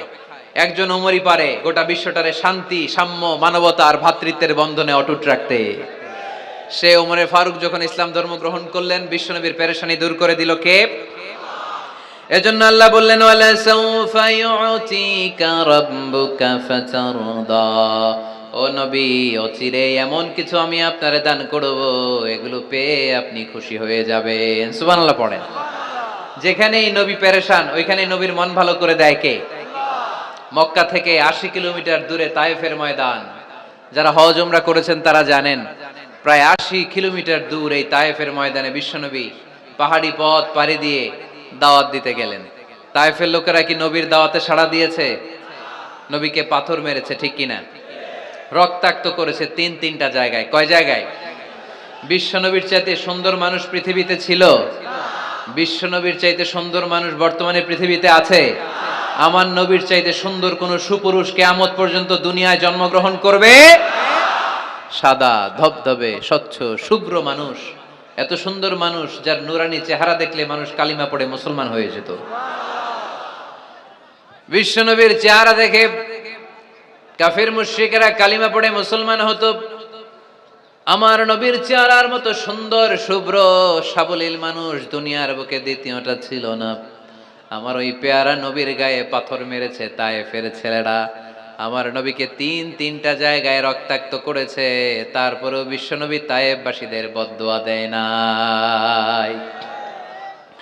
খেয়ে না খেয়ে দিন প্রচারের কাজে নিজেকে দিয়েছ বিলিয়ে, তায়েফের কাফিরেরা চিনল না সে আলো, দুষ্ট ছেলেদের পিছু দিল লেলিয়ে।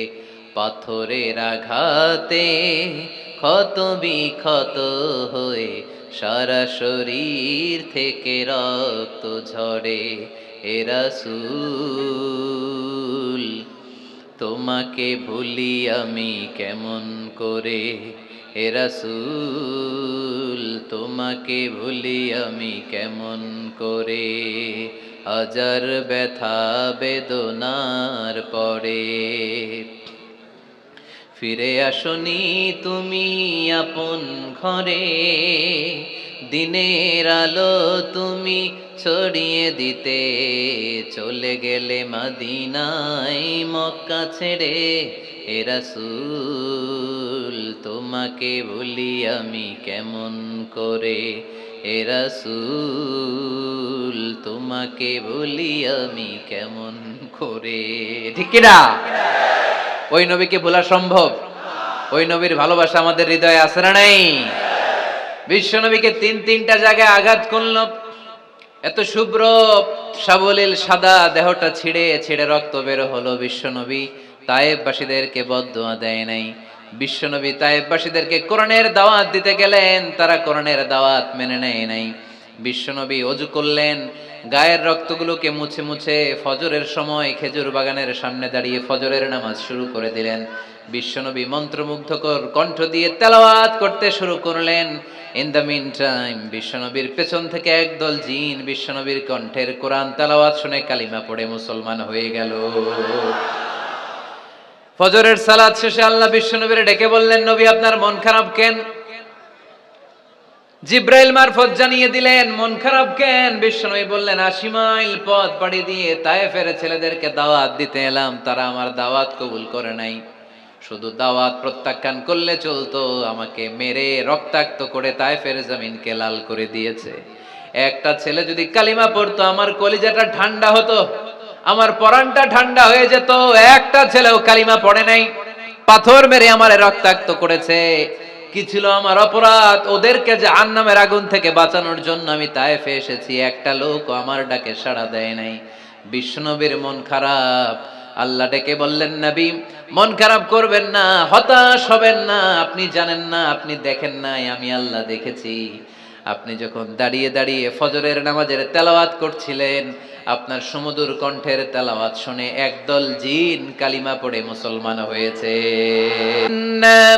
سمعنا قرآنا عجبا يهدي إلى الرشد فآمنا به। বিশ্বনবী যখন কালামুল্লাহ মাজিদ থেকে দাঁড়িয়ে দাঁড়িয়ে তেলাওয়াত করছিল, জিন জাতি বিশ্বনবীর কণ্ঠের তেলাওয়াত শুনে পাগল হয়ে গেল। জিনেরা এরকম বাক্য শুনে নাই এর আগে। জিনেরা মিলাই, কিরে এটা তো কোনো মন্ত্র না। জিনেরা মিলাই, কিরে এটা তো কবিতা না। এত সুন্দর কথা কার বাণী? এটা আল্লাহর বাণী ছাড়া অন্য কোনো বাণী হতে পারে না। এই সুন্দর বাণী শুনে তারা কালিমা পড়ে মুসলমান হয়ে গেল। আল্লাহ বিশ্বনবীর আশ্বস্ত করলেন, নবী আপনার কষ্ট বৃথা যায় নাই। মুমিনের কষ্ট কি কখনো বৃথা যায়? আওয়াজ করে বলো, বৃথা যায়। নবী আপনি দাওয়াত দিতে এসেছিলেন দৃশ্যমান এক জাতি, মানব জাতিকে, তায়েফের মানব জাতিকে দাওয়াত দিতে এসেছেন। ওরা দাওয়াত কবুল করে নাই তো কি হয়েছে? অদৃশ্য জাতি, জিন জাতি কালিমা পড়ে মুসলমান হয়ে গিয়েছে। ওয়ালা সাউফা ইউতিকা রাব্বুকা ফাতারদা। নবী অচিরেই এমন এমন সুসংবাদ আপনারে শোনাবো, আপনি খুশি হয়ে যাবেন। বিশ্বনবী যখন শুনলেন তায়েফবাসী কালিমা পড়ে নাই, কি হয়েছে? জিন জাতি তো পড়ছে। বিশ্বনবী আবার খুশি হয়ে গেলেন। সুবহানাল্লাহ পড়েন। এইভাবে বিশ্বনবীর মন খারাপ হলে বিশ্বনবীর মন ভালো করে দেয় কে? মক্কার জমিনে বিশ্বনবীকে হত্যার ষড়যন্ত্র করা হলো। বিশ্বনবী আর থাকতে পারলেন না। বিশ্বনবীকে আল্লাহ বললেন, নবী আপনার জন্য আর গ্রিন সিগন্যাল নাই। মক্কা থেকে আপনাকে চলে যেতে হবে মদিনায়। আপনি চলে যান, আপনার বন্ধু আবু বকরকে নিয়ে হিজরত করে চলে যান। বিশ্বনবী চলে যাচ্ছিলেন আর মক্কার দিকে তাকিয়ে চোখের পানি ছাড়ছিলেন আর বলছিলেন, মক্কা তো হাব্বুল বিলাদ ইলাইয়া, মক্কা আমার কাছে সবচাইতে শ্রেষ্ঠ শহর। লাউলা উখরিজতু লামা খারাজতু মিনহা। মক্কা থেকে যদি আমারে বের করে দেয়া না হতো, আমি মক্কা থেকে বের হতাম না। আমার কথা কি আপনারা শুনতেছেন? অনেক রাত হয়েছে, এবার শেষ করে দেই। এত লোক যেতে কয়েক ঘন্টা লাগবে, পুরো চুয়াডাঙ্গা জেলা জ্যাম হয়ে যাবে। শেষ করে দিব নাকি আরো 2-1 মিনিট শুনবেন? শুনবেন? ঠিক আছে, তাহলে বসেন। রাসূল সাল্লাল্লাহু আলাইহি ওয়াসাল্লাম বললেন, মক্কা থেকে যদি আমার বের করে দেয়া না হতো, আমি বের হতাম না। চোখের পানি ছাড়লেন। মাতৃভূমি ছেড়ে চলে যেতে হবে। আপনাদের জেলার নাম কি? আরো জোরে বলেন। চুয়াডাঙ্গারে বেশি পছন্দ করেন না বোধহয়, এজন্য আওয়াজটা জোরসে হয় নাই। আপনাদের প্রাণের জেলার নাম কি? চুয়াডাঙ্গা। জোর করে যদি চুয়াডাঙ্গা থেকে বের করে আপনারা সিলেটে পাঠায় দেয়, ভালো লাগবে? বিশ্বনবীকে মক্কা থেকে মদিনায় পাঠিয়ে দেয়া হলো। জন্মভূমি ছেড়ে বিশ্বনবী মদিনায় যাচ্ছেন, মনটা খুব খারাপ। প্রথম যখন মানুষ বিদেশে যায়, এয়ারপোর্টে কাঁদে না? এয়ারপোর্টে গেছেন আপনারা? আহা, পরিবার পরিজনদেরকে কেঁদে কেঁদে অশ্রু সিক্ত নয়নে বিদায় দেয়। বিশ্বনবীও চোখের পানি ছেড়ে মক্কাকে বিদায় জানালো। মন খুব খারাপ, কিন্তু মদিনায় যেয়ে দেখে এলাহি কাণ্ড।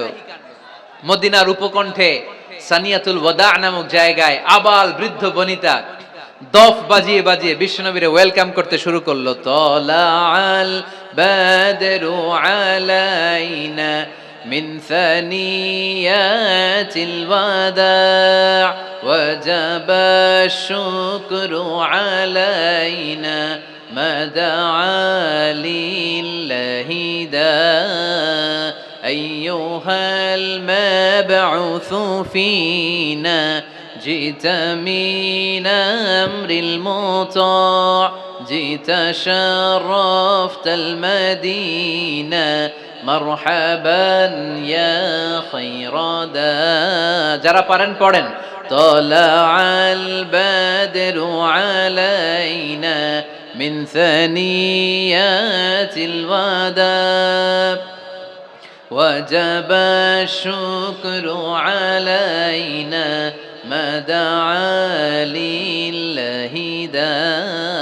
পড়েন না আল্লাহু আকবার।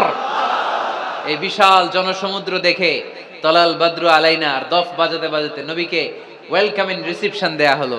এই মদিনার মানুষের ভালোবাসা দেখে মক্কা থেকে যে তিনি চোখের পানি ছেড়ে বিদায় নিয়েছেন, এই দুঃখের কথা বিশ্বনবী ভুলে গেলেন। বিশ্বনবীর মনকে আবার খুশি করে দিল কে? সুবহানাল্লাহ কইতে পারলেন না?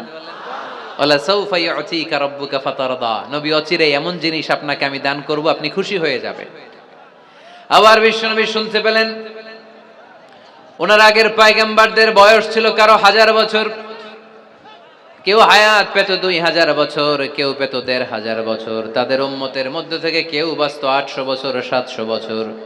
বিশ্বনবী মনে মনে দুঃখ পেতে শুরু করলেন, হায় হায়, আমার উম্মতের গড় বয়স এত কম। আগের উম্মতেরা হায়াত পেয়েছে বেশি, ইবাদত করার সুযোগও পেয়েছে বেশি, আমার গুনাহগার উম্মতেরা হায়াত পাবে কম, তাই ইবাদতের সুযোগও তাদের কম। ঠিক কি না? আল্লাহ রাসূল সাল্লাল্লাহু আলাইহি ওয়াসাল্লাম ফরমান, আ'মার উম্মতি মা বাইনা 60 ইলা 70, আমার উম্মতের গড় বয়স 60 থেকে 70। 60 থেকে 70 এর মধ্যে আমার উম্মতের বেশিরভাগ লোক মারা যাবে। ওয়া আকাল্লুহুম মান ইয়াজুযু যালিক, হাতে গোনা অল্প কয়েকজনই 70 এর বেশি হায়াত পাবে। আপনাদের চুয়াডাঙ্গার কি অবস্থা, কত হায়াত পায় মানুষ? 80 বছর বয়স পেয়েছেন এরকম কেউ আছে নাকি আজকের মাহফিলে? 80 বছরের মুরব্বী কেউ আছেন? নাই। 70 বছর হায়াত পেয়েছেন কেউ আছে? হ্যাঁ, আছে আছে। 60 বছর বয়স আছে? 60 বছর আছেন। 50 আছে কার কার দেখি? 50। টরিক ভাইয়ের বয়স কত? শহীদ ভাই বয়স কত চলে? 50। মাশাআল্লাহ, আরো 50 বছর আল্লাহ বাঁচায় রাখুক। সবাই পড়ি আমিন। তো রাসূল সাল্লাল্লাহু আলাইহি ওয়াসাল্লাম চিন্তিত হলেন, হায় রে, আগের উম্মতেরা হায়াত পাইতো 1000 বছর, 1500 বছর, আমার উম্মত 60 থেকে 70 এর মধ্যে সব মরে যাবে, ওরা ইবাদত করার সুযোগ পেয়েছে বেশি, আমার উম্মতের কি হবে? সুবহানাল্লাহ কইবেন না? কি দরদ আমাদের জন্য, কি মায়ার নবী, কি দয়ার নবী। আমার নবীর চাইতে দয়ালু মানুষ পৃথিবীতে ছিল? আমার নবীর চাইতে বিশ্বস্ত মানুষ পৃথিবীতে আছে? আহমদ বড় বিশ্বস্ত, সে কোন বন্ধু বলো বেশি বিশ্বস্ত, সে কোন বন্ধু বলো বেশি বিশ্বস্ত, কার কাছে মন খুলে দেয়া যায়, কার কাছে প্রাণ খুলে দেয়া যায়, হওয়া যায় অতি আশ্বস্ত, তার নাম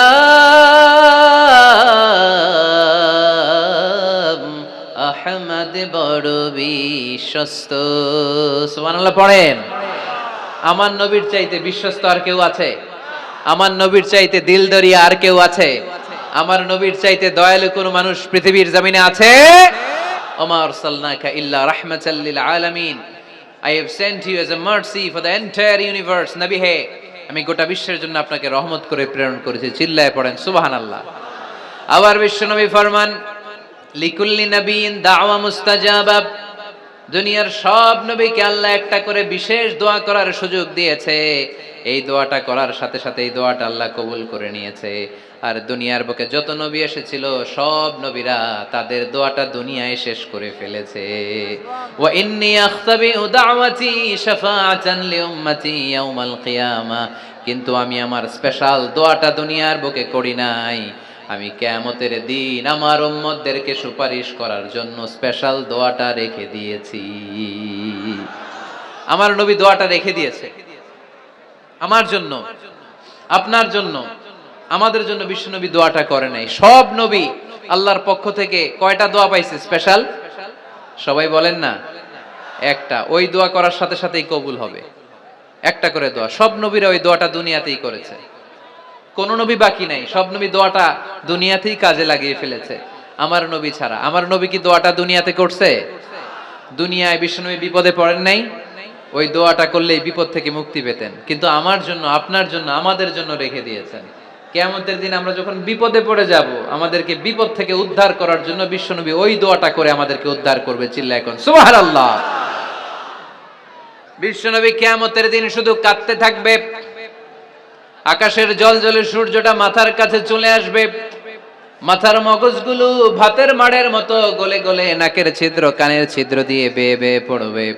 তৃষ্ণায় ক্ষুধায় জিহ্বাটা বের হয়ে কুকুরের মতো নাভিস্থল পর্যন্ত ঝুলতে থাকবে।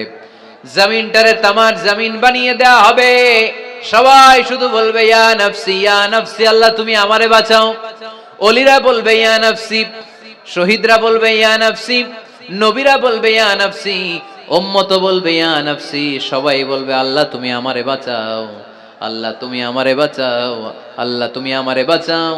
ঠিক ওই মুহূর্তে বিশ্বনবী প্যারা নবী মাকামে মাহমুদে সেজদায় পড়ে কাঁদবে। তিনি ইয়া নাফসি না বলে চিৎকার করে কেঁদে কেঁদে বলবে উম্মতি উম্মতি রবলি হাবলি উম্মতি, ও রব আমার উম্মতকে তুমি বাঁচাও। পুরো কিয়ামত জুড়ে চিৎকার ইয়া নাফসি, আল্লাহ আমারে বাঁচাও। বিশ্বনবী বলবে ইয়া উম্মতি, আল্লাহ উম্মতরে বাঁচাও। সুবহানাল্লাহ পড়বেন না? বিশ্বনবী মাথা তুলবেন না। রব্বুল আলামিন সাইয়েদনা জিবরাইল আলাইহিস সালামকে পাঠাবেন, জিবরাইল যাও নবীকে জিজ্ঞেস করো ইয়া নবী আল্লাহি মা ইউবকি, কেন আপনি কাঁদেন? বিশ্বনবী মাথা তুলবেন না, সিজদারত অবস্থায় উত্তরে বলবেন উম্মতি উম্মতি, আল্লাহ আমার উম্মতের কি হবে আপনি বলেন, আমার উম্মতরে আপনি বাঁচান। সাইয়েদনা জিবরাইল এসে বলে ও মাবুদ, আপনার নবী বলে উম্মতের কি হবে, উম্মতের কি হবে? আল্লাহ বলেন জিবরাইল আমার নবীরে যে বলো ইন্না সানুরদিকা ফি উম্মাতিক ফালা নাসুক, আমি আমার নবীর দুনিয়ার বুকে যখন মন খারাপ ছিল তখন যেমনি মন ভালো করে দিয়েছি, আজকেও আমার নবীর উম্মতের ব্যাপারে এমন একটা ঘোষণা আমি দেব, এই ঘোষণা শুনে আমার নবী খুশি হয়ে যাবে। সারা দুনিয়াতে দুনিয়ার বুকে নবী যখনই পেরেশান, নবীর মন খারাপ, আমি যেমনি মন ভালো করে দিয়েছি, আজকেও এই কিয়ামতের ময়দানে নবীকে এমন ঘোষণা শোনাবো, এই ঘোষণা শুনে আমার নবী খুশি হয়ে যাবে। চিল্লায় পড়তে হবে আল্লাহু আকবার। আল্লাহ তখন বলবে নবী মাথা তোলেন, মাথা তোলেন, ইরফা রাসাক, নবী মাথা তোলেন, সাল তুতা, আপনার কান্না আমার সহ্য হয় না, সাল তুতা, যা চাবেন তাই দেব। ইশফা তুশাফা, যার ব্যাপারে আপনি আজকে সুপারিশ করবেন তার জন্য আমি সুপারিশ কবুল করে নেব। ওয়ালা সাউফা ইউতিকা রাব্বুকা ফাতারদা, নবী এমন এমন জিনিস আপনারে দেব আপনি খুশি হবেন। তারপরও নবী খুশি হবেন না, নবী অস্থির হয়ে থাকবেন আমাদের জন্য। একটা পতাকা নিয়ে আমাদের সবাইকে নিয়ে আমার নবী পেয়ারা নবী জান্নাতের দরজার মধ্যে একটা ধাক্কা দিবেন, পড়েন আল্লাহু আকবার। জান্নাতের রক্ষী ফেরেশতা বলবে মান আনতা, আপনি কে? বিশ্বনবী বলবেন আনা মুহাম্মদ, আমার নাম মুহাম্মদ সাল্লাল্লাহু। মুহাম্মদ শোনার পরে গার্ড অফ অনার দিয়ে বিশ্বনবীর জন্য জান্নাতের বিশাল দরজাগুলো খুলে দেয়া হবে। আর জান্নাতের ফেরেশতারা বলবে নবী গো, জান্নাত সৃষ্টির পর থেকে আজ পর্যন্ত আমরা দাঁড়িয়ে আছি, কবে আপনি জান্নাতে ধাক্কা মারবেন আর আপনার জন্য জান্নাতের দরজা খুলে দেব। আপনার আগে যেন কারো জন্য জান্নাতের দরজা খোলা না হয়, এ ব্যাপারে আমাদেরকে কঠোর নির্দেশনা দিয়েছে কে? বিশ্বনবী লক্ষ লক্ষ কোটি কোটি উম্মতে মুহাম্মাদীকে নিয়ে সেদিন জান্নাতের ভেতরে যখন ঢুকবেন তখন বিশ্বনবীর মনটারে খুশি করে দিবে কে? ওয়ালা সাউফা ইউতিকা রাব্বুকা ফাতারদা, নবী হে এমন এমন জিনিস আপনারে আমি দান করব, আপনি খুশি হয়ে যাবেন। তার মানে মন খারাপ হলে নবীর মন ভালো করে কে? জোরে বলতে হবে। আপনারা ঘুমায় গেছেন, ঘুম ধরছে, কষ্ট হচ্ছে, ঝিমায়ে পড়েছে মুসলমান, চিল্লায় পড়েন লিল্লাহে তাকবীর, লিল্লাহে তাকবীর, লিল্লাহে তাকবীর। এরপরে নবীর আল্লাহ স্মরণ করায় দিচ্ছেন আলাম ইয়াজিদিকা ইয়াতীমান ফাআওয়া ওয়া ওয়াজাদাকা দাল্লান ফাহাদা, নবী গো আমি কি আপনার ইয়াতিম পাই নাই, তারপরে আমি কি আপনার লালন পালনের ব্যবস্থা করি নাই? সুবহানাল্লাহ পড়েন। আমার নবী ইয়াতিম হয়ে বড় হয়েছে, জানেন? ইয়াতিম হয়ে লালিত পালিত হয়েছেন। তিনি যখন মায়ের পেটে বিশ্বনবীর বাবাকে নিয়ে গিয়ে তুলে নিয়েছে কে? 6 বছর বয়সে মাকে তুলে নিল কে? দাদা আব্দুল মুত্তালিবের কাছে লালিত পালিত হলেন। 8 বছর বয়সে দাদাকেও নিয়ে গেল কে? এরপরে ইয়াতিম নবী চাচার কাছে লালিত পালিত হলেন। সুবহানাল্লাহ পড়েন। এজন্য আল্লাহ বললেন আওয়া আলাম ইয়াজিদিকা ইয়াতীমান ফাআওয়া, নবী হে আমি কি আপনার ইয়াতিম পাই নাই, আর আপনারে কি আমি আপনার চাচার কাছে লালন পালনের ব্যবস্থা করে দেই নাই? তো এই ছোট্টবেলায় আপনি ইয়াতিম, আপনারা দেখার কেউ নাই, তখন যদি আমি আপনারা সাহায্য করতে পারি, ওই আল্লাহ এখনো আসিরা নাই? বিপদের কালে আমার নবীরে সাহায্য করে উত্তরণের ব্যবস্থা করেছে যে মুসলমানদের এই ক্রান্তি লগ্নে মুসলমানদের সংকট দূর করার জন্য আমার আল্লাহর রহমত আজও আছে না নাই? পরীক্ষা দিতে হবে আমাদের। পরীক্ষায় পাশ করতে হবে। ওয়ালা তাহিনু ওয়ালা তাহজানু ওয়া আনতুমুল আ'লাউনা ইন কুনতুম মুমিনিন। ভয় পেও না, নিরাশ হয়ো না, হতাশ হয়ো না, বিজয় তোমাদেরই হবে যদি মুমিন হও। চিল্লায় বলেন ঠিক কি না? আলাম ইয়াজিদকা ইয়াতীমান ফাআওয়া, নবী আপনার ইয়াতীম হিসেবে পেয়েছি, তখন আপনারে আশ্রয় দিয়েছি। তারপরে আল্লাহ বললেন ওয়া ওয়াজাদাকা দাল্লান ফাহাদা, আপনারে আমি দল্লান হিসেবে পেয়েছি, তারপরে রাস্তা দেখিয়েছি। আপনি রাস্তা খুঁজছিলেন। দল্লুন শব্দের অর্থ গোমরা, পথহারা, কিন্তু রাসূল সাল্লাল্লাহু আলাইহি ওয়াসাল্লামের ক্ষেত্রে এই অর্থ করা যাবে না। আমার নবী গোমরা ছিলেন না, আমার নবী পথভ্রষ্ট ছিলেন না।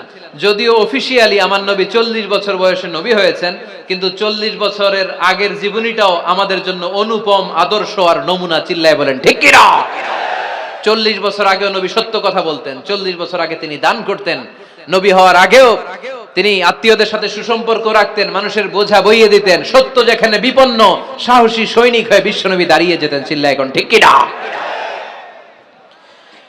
এজন্য আল্লাহ বললেন ওয়া ওয়াজাদাকা দাল্লান ফাহাদা, নবী আপনি পথ খুঁজছিলেন, আমি আপনারে পথ দেখিয়েছি। আমাদেরকে পথ দেখায় কে?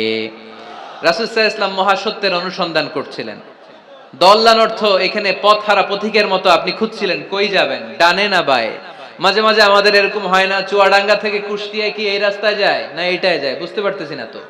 অনেক রাতে যদি রওনা দেন, কেউ বলারও নাই, দেখা দেওয়ার মতো কেউ নাই, বাজার টাজার বন্ধ, মাঝে মাঝে আমরা ঝামেলায় পড়ে যাই। আমরা যারা বক্তা, আমরা ঝামেলায় পরিবেশ। অনেক রাতে রাতে বাড়িতে ফিরি, এই জেলা থেকে ওই জেলায়, রাত 3টার দিকে, লোক নাই, ডানে যাবো না বায়ে যাবো। পুলিশ ভাইরা মাঝে মাঝে সহায়তা করে, অনেক সময় পুলিশও নাই, তখন ভরসা একজনের উপর, তিনি কে?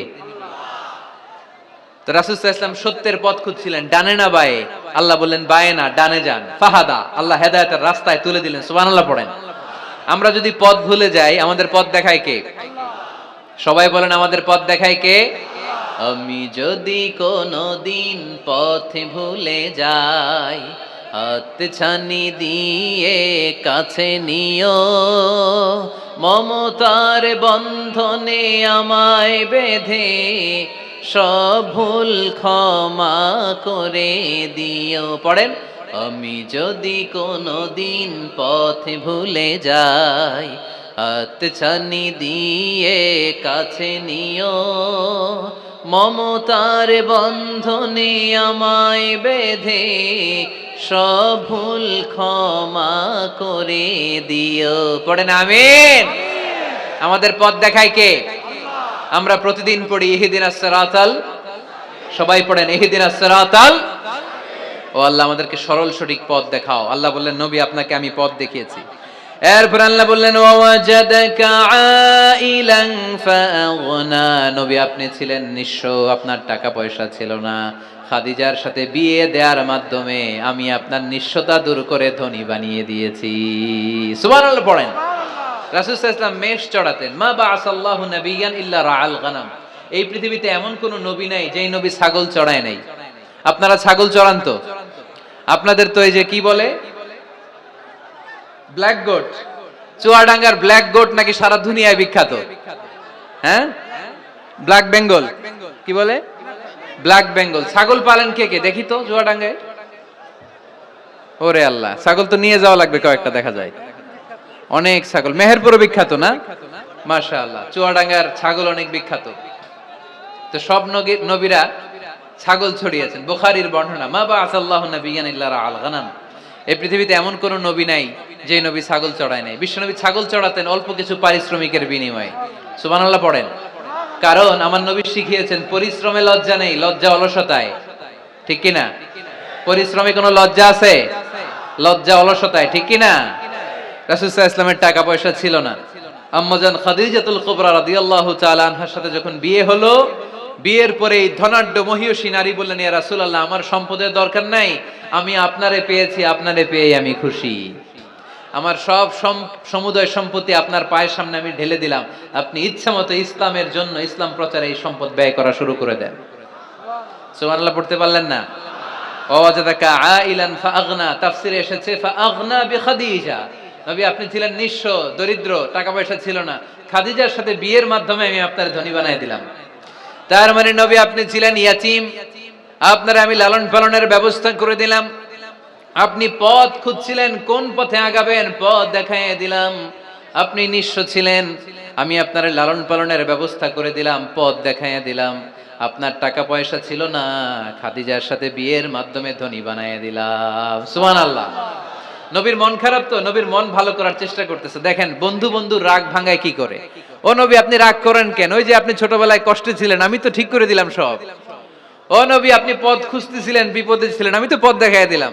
টাকা ছিল না, বিয়ের পরে টাকার ব্যবস্থা করে দিলাম। তো আপনার টেনশন কিসের? টেনশন তো আমি আল্লাহর। চিল্লায় বলেন ঠিক কি না? মুমিন কখনো টেনশন করে না, মুমিন তার সব কিছু ন্যস্ত করে দেয় একজনের উপর, তিনি কে? এবার বিশ্বনবীকে 3টা কর্মসূচির ঘোষণা দিয়ে আল্লাহ সূরাটা শেষ করবেন। কর্মসূচি 3টা শুনতে মনে চায়? এই কর্মসূচি 3টা পকেটে করে বাড়িতে নেওয়া যাবে? উত্তর হয় নাই, আওয়াজ হয় নাই। এই 3 কর্মসূচি নিয়ে আজকে বাড়িতে ফিরতে যাই, পারা যাবে? কর্মসূচি নাম্বার 1, আল্লাহ বলেন ফাআম্মাল ইয়াতীমা ফালা তাকহার। ও নবী কখনো এতিমদেরকে আপনি তাড়িয়ে দেবেন না, এতিমদের সাথে খারাপ আচরণ করবেন না। আপনাদের এলাকায় এতিমখানা আছে নাকি? আছে? টরিক ভাইয়ের মাদ্রাসায় আছে এতিম? আছে? মাশাআল্লাহ। তো এই যে এতিমদের সাথে খারাপ আচরণ করতে নিষেধ করেছে কে? ফাআম্মাল ইয়াতীমা ফালা তাকহার। নবী এতিমদের সাথে খারাপ আচরণ করবেন না, কারণ আপনি নিজেই এতিম ছিলেন, ঠিক কি না? এতিমদের সাথে আমরা ভালো আচরণ করব। এতিমকে ভালোবাসা মানে নবীকে ভালোবাসা, কারণ আমার নবী এতিম হয়ে বড় হয়েছেন। চিল্লায় বলেন ঠিক কি না? যারা এতিমকে ভালোবাসে তাদেরকে ভালোবাসে কে? বিশ্বনবী এতিমদের লালন পালনকারীদেরকে এত ভালোবাসতেন, যারা এতিমদেরকে যত্ন নেয়, যারা এতিমদেরকে লালন পালন করে, তাদের উদ্দেশ্যে বিশ্বনবী বললেন আনা ওয়া কাফিলুল ইয়াতীমি কাহাতাইন। আনা ওয়া কাফিলুল ইয়াতীমি কাহাতাইন। আমার 2টা আঙ্গুল দেখা যায়? সবাই দেখতে পাচ্ছেন? এই 2টা আঙ্গুলের মাঝখানে কি খুব গ্যাপ আছে নাকি বেশি? নাই। বিশ্বনবী বললেন আনা ওয়া কাফিলুল ইয়াতীমি কাহাতাইন। আমি এবং ইয়াতীমের লালন পালনকারী কিয়ামতের দিন প্রতিবেশীর মতো এইভাবে কাছাকাছি একসাথে থাকবো। এজন্য এতিমদের সাথে ভালো আচরণ করবেন, এতিমদেরকে ঘাড় ধাক্কা দিয়ে বের করে দিবেন না। অনেকে আছে এতিমদেরকে ঘাড় ধাক্কা দিয়ে বের করে দেয়, আছে না? যাই আছে না? আরাআইতাল্লাযী ইউকাযযিবু বিদ্দীন ফাযালিকাল্লাযী ইয়াদউল ইয়াতীম। কিছু লোক আছে যারা আখিরাতে বিশ্বাস করে না, জান্নাত জাহান্নামে বিশ্বাস করে না, তারা দিনকে অস্বীকার করে, ইয়াতীমকে ঘাড় ধাক্কা দিয়ে বের করে দেয়। বিশ্বনবী ইয়াতীম হয়ে বড় হয়েছেন, তাই বিশ্বনবীকে প্রথম কর্মসূচি দিলেন ফাআম্মাল ইয়াতীমা ফালা তাকহার। নবী হে কখনো ইয়াতীমকে ঘাড় ধাক্কা দিয়েন না, ইয়াতীমকে ধমক দিয়েন না, ইয়াতীমকে তাড়িয়ে দিবেন না। অনেকে আছে তাদের হৃদয় শক্ত, চোখ দিয়ে পানি নামে না। এরকম শক্ত হৃদয়ের মানুষ আছে না নাই? কান্না আসে না, হৃদয় নরম হয় না। এক সাহাবী এসে বললেন ইয়া রাসূলুল্লাহ, আমার হৃদয়টা বড় শক্ত, আমার কলবটা বড় শক্ত, আমার চোখ দিয়ে পানি নামে না, আমার হৃদয়টা আমি নরম করতে চাই, কি করে নরম করব? বিশ্বনবী বললেন হৃদয় নরম করতে চাও? ইরহামিল ইয়াতীম, এতিমের প্রতি রহম দিল হও। ওমসাহ রাসা, এতিমের মাথায় হাত বুলিয়ে দাও। ও আতঈমহু মিন তাআমিক, তুমি যা খাবে ওখান থেকে এতিমরেও খাও। তালিনু কলবুক, তোমার হৃদয়টারে নরম করে দিবে কে? ও তুদরাকু হাজাতুক, তোমার মনের নেক মাকাসেদ পূরণ করে দিবে কে? এজন্য মাঝে মাঝে একটু এতিমখানায় যাবেন, এতিমদের সাথে বসবেন, ওদেরকে একটু সদকা করবেন, দান সদকা করবেন, ওদেরকে খাওয়াবেন, ওদের মাথায় হাত বুলিয়ে দিবেন, আপনার হৃদয়টারে নরম করে দিবে কে? বাংলাদেশে কিছু লোক আছে এতিমরে আদর করা তো দূরের কথা, এতিমের মাল টাল খেয়ে সব সাবার করে দেয়, এরকম আছে না নাই? এতিমের সম্পদ খেয়ে ফেলে এরকম ডাকাইত আছে না নাই? ভাই মারা গিয়েছে, ভাতিজা আহা, মরার আগে ভাই তার আরেক ভাইকে সম্পদ দিয়ে গেল, আমার ছেলেটারে দেখো এতিম, ছেলের তো কিছু দেয়ই নাই, ভাতিজার জন্য তো কিছু রাখেই নাই, সব খায় শেষ করে ফেলছে, এরকম আছে না নাই? আল্লাহ বললেন খবরদার, এতিমের সম্পদ মেরে দিও না, এতিমের সম্পদ খেয়ে ফেলো না। যারা এতিমের সম্পদ অন্যায় ভাবে খাও, তারা পেটে এতিমের সম্পদ ঢুকাও নাই, জাহান্নামের আগুন পেটে ঢুকিয়েছো, ঠিক কি না? আল্লাযীনা ইয়াকুলুনা আমওয়ালাল ইয়াতামা যুলমান ইন্নামা ইয়াকুলুনা ফী বুতুনিহিম নারা ওয়া সায়াসলাউনা সাঈরা। যারা এতিমের সম্পদ অন্যায় ভাবে খায়, তারা এতিমের সম্পদে খায় নাই, খেয়েছে জাহান্নামের আগুন। কার কথা? আরো জোরে বলেন, কার কথা? এজন্য আমরা এতিমের সাথে খারাপ আচরণ করব না। চুয়াডাঙ্গার সম্পদশালী ভাইয়েরা এতিমের সাথে ভালো আচরণ করেন, এতিমের মাথায় হাত বুলিয়ে দেন, এতিমকে খাওয়ান। এতিমরে ভালোবাসা মানে আমার নবীরে ভালোবাসা, কারণ আমার নবী এতিম ছিলেন, ঠিক কি না? প্রথম কর্মসূচি এতিমদের যত্ন নিও। দ্বিতীয় কর্মসূচি ওয়া আম্মাস সাইলা ফালা তানহার। নবী হে, 2 নাম্বার কর্মসূচি, ভিক্ষুককে ধমক দিয়ে কখনো তাড়িয়ে দিও না। সুবহানাল্লাহ পড়েন। ভিক্ষুককে তাড়িয়ে দেয়া যাবে? দিতে না পারলে, আপনার কাছে না থাকলে ভদ্রভাবে বলবেন ভাই নাই, কিন্তু ধমক দিবেন কোনোদিন? দরজায় এসে যদি দাঁড়ায়, কিছু টাকা দেন, কিছু চাইল দেন, 2টা ডিম দেন, ধমক দিবেন? ধমক দিবেন? আপনারা বাড়িওয়ালা বানাইছে কে? উত্তর দেন না কেন? বাড়িওয়ালা বানাইছে কে? ওকে ভিক্ষুক বানিয়েছে কে? ওকে বাড়িওয়ালা বানিয়ে আপনারও ভিক্ষুক বানাতে পারতো কে? গাড়ি দিয়ে আমরা রাস্তায় ছুটি, জ্যামের মাঝখানে যখন আটকায় অনেকে এসে টাকা চায়, সুযোগ হইলে দিয়েন, ধমক দিয়েন না, মনে কষ্ট দিয়েন না, খবরদার। এতিমের মনে যদি কষ্ট লাগে, আপনার দুনিয়াও শেষ, আখিরাতও শেষ, ঠিক কি না? খবরদার। যারা ফরিয়াদি, যারা সাইল, যারা ভিক্ষুক, যারা হাত পাতে, তাদের সাথে খারাপ আচরণ করো না। নবী হে, তাদেরকে ধমক দিও না। তোমার গাড়ি যখন জ্যামের মধ্যে আটকে যায়, পথবঞ্চিত শিশুরা, সুবিধা বঞ্চিত শিশুরা গ্লাসের সামনে এসে নক করে, বলে স্যার 2টা টাকা দেন, কিছু খাবার দেন, কিছু খাই নাই, যদি পারেন দিয়ে দেন, ধমক দিয়েন না। কারণ ওরে পথ শিশু বানাইছে কে? রাস্তার ফকির বানাইছে কে? আপনাকে গাড়িতে বসে আরাম করার সুযোগ দিল কে? ওরে গাড়িতে বসানোর সুযোগ আল্লাহর আছে না নাই? আর আপনারে ভাঙ্গা থালা হাতে দিয়ে রাস্তায় নামাইতে আল্লাহর কয় ঘন্টা লাগে? চিল্লায় বলো মুসলমান, কয় ঘন্টা লাগে? 1 সেকেন্ডও লাগে না। এজন্য ওয়া আম্মাল ইয়াতীমা ফালা তাকহার ওয়া আম্মাস সাইলা ফালা তানহার। এতিমকে গলা ধাক্কা দিয়ে বের করে দিও না, আর ফরিয়াদিকে তাড়িয়ে দিও না, খবরদার। সব শেষে আল্লাহ বললেন ওয়া আম্মা বিনিআমাতি রাব্বিকা ফাহাদ্দিস। নবী হে, আল্লাহর যত নিয়ামত আপনি পেয়েছেন, নিয়ামতগুলোর বর্ণনা করে দেন। সুবহানাল্লাহ পড়েন। ওয়া আম্মা বিনিআমাতি রাব্বিকা ফাহাদ্দিস। আপনার রবের দেয়া নিয়ামতের বর্ণনা করেন। আল্লাহ যে নিয়ামত দিয়েছে এটা বর্ণনা করলে দোষ নাই। আল্লাহ আপনারে টাকা দিয়েছে, আপনি শুকরিয়া করেন আর বলেন আলহামদুলিল্লাহ, আল্লাহ দিছে আমারে, এটাতে কোনো গুনাহ আছে? না, বরং আল্লাহ আদেশ করেছে, ইন্নাল্লাহা ইউহিব্বু আইয়ারা আসারা নি'মাতিহি আলা আবদি। আল্লাহ তাআলা তার বান্দাকে কি নিয়ামত দিল তার একটা নমুনা আল্লাহ তার বান্দার মধ্যে দেখতে চায়। আপনি কোটি টাকার মালিক, আপনি ছিঁড়া কাপড় পরতে পারবেন? আপনি কিপটামি করলে কি আল্লাহ খুশি হবে? না। আপনি যদি ধনী হন, আপনার পোশাকে, আশাকে, চলনে, বচনে ওই ধনীর একটা পরিচয় থাকতে হবে। আপনি বলবেন আল্লাহ আমাকে গাড়ি দিয়েছে, আলহামদুলিল্লাহ, শুকরিয়া করবেন। আল্লাহ আমাকে বাড়ি দিয়েছে, শুকরিয়া করবেন কার? নেয়ামত করলে বাড়িয়ে দেয় কে? নেয়ামতের শুকরিয়া যখন আদায় করা কোনো বান্দা শুরু করে দেয়, নেয়ামতের বাড়ি ধারা আরো বাড়িয়ে দেয় কে? লা ইন শাকারতুম লা আযীদান্নাকুম। যদি শুকরিয়া করো আমি বাড়িয়ে দেব। ওয়ালা ইন কাফারতুম ইন্না আযাবি লাশাদীদ। আর যদি নাশুকরি করো, জেনে রেখো তা আমার আযাব, আমার গজব, আমার শাস্তি, আমার পানিশমেন্ট বড় কঠিন। ওয়া আম্মা বিনিআমাতি রাব্বিকা ফাহাদ্দিস। 3 নাম্বার কর্মসূচি, হে নবী আপনি নিয়ামতের শুকরিয়া করার পাশাপাশি নিয়ামতের বর্ণনা দেন। কি নিয়ামত আপনি পেয়েছেন এটা আপনি বলে বেড়ান, আর শুকরিয়া করবেন একজনের, তিনি কে? তাহলে প্রথম কর্মসূচি ছিল ইয়াতিমের সাথে ভালো আচরণ করতে হবে, ঠিক কি না? চুয়াডাঙ্গার ভাইয়ের, আমরা কি ইয়াতিমের সাথে আজ থেকে ভালো আচরণ করতে পারবো? 2 নাম্বার কর্মসূচি, ভিক্ষুককে তাড়িয়ে দেয়া যাবে না, ধমক দেয়া যাবে না। আর কোনোদিন কোন ফরিয়াদিকে, কোন ভিক্ষুককে কি আমরা ধমক দেব? 3 নাম্বার, বিপদে আপদে সব সময় শুকরিয়া করব একজনের, তিনি কে? এই সূরা দোহা আমাদের জন্য যে মেসেজ বা শিক্ষা রেখে যায় সেটা হচ্ছে কখনো হতাশ হওয়া যাবে না, কখনো নিরাশ হওয়া যাবে না। চুয়াডাঙ্গের ছেলেরা, কখনো হাল ছেড়ে দেয়া যাবে না। মুমিন ভরসা রাখে একজনের উপর, চিল্লায় বলতে হবে তিনি কে? আল্লাহ আমাদের সবাইকে কথাগুলো বুঝার ও আমল করার তৌফিক দান করুক। আমরা পড়ি আমিন।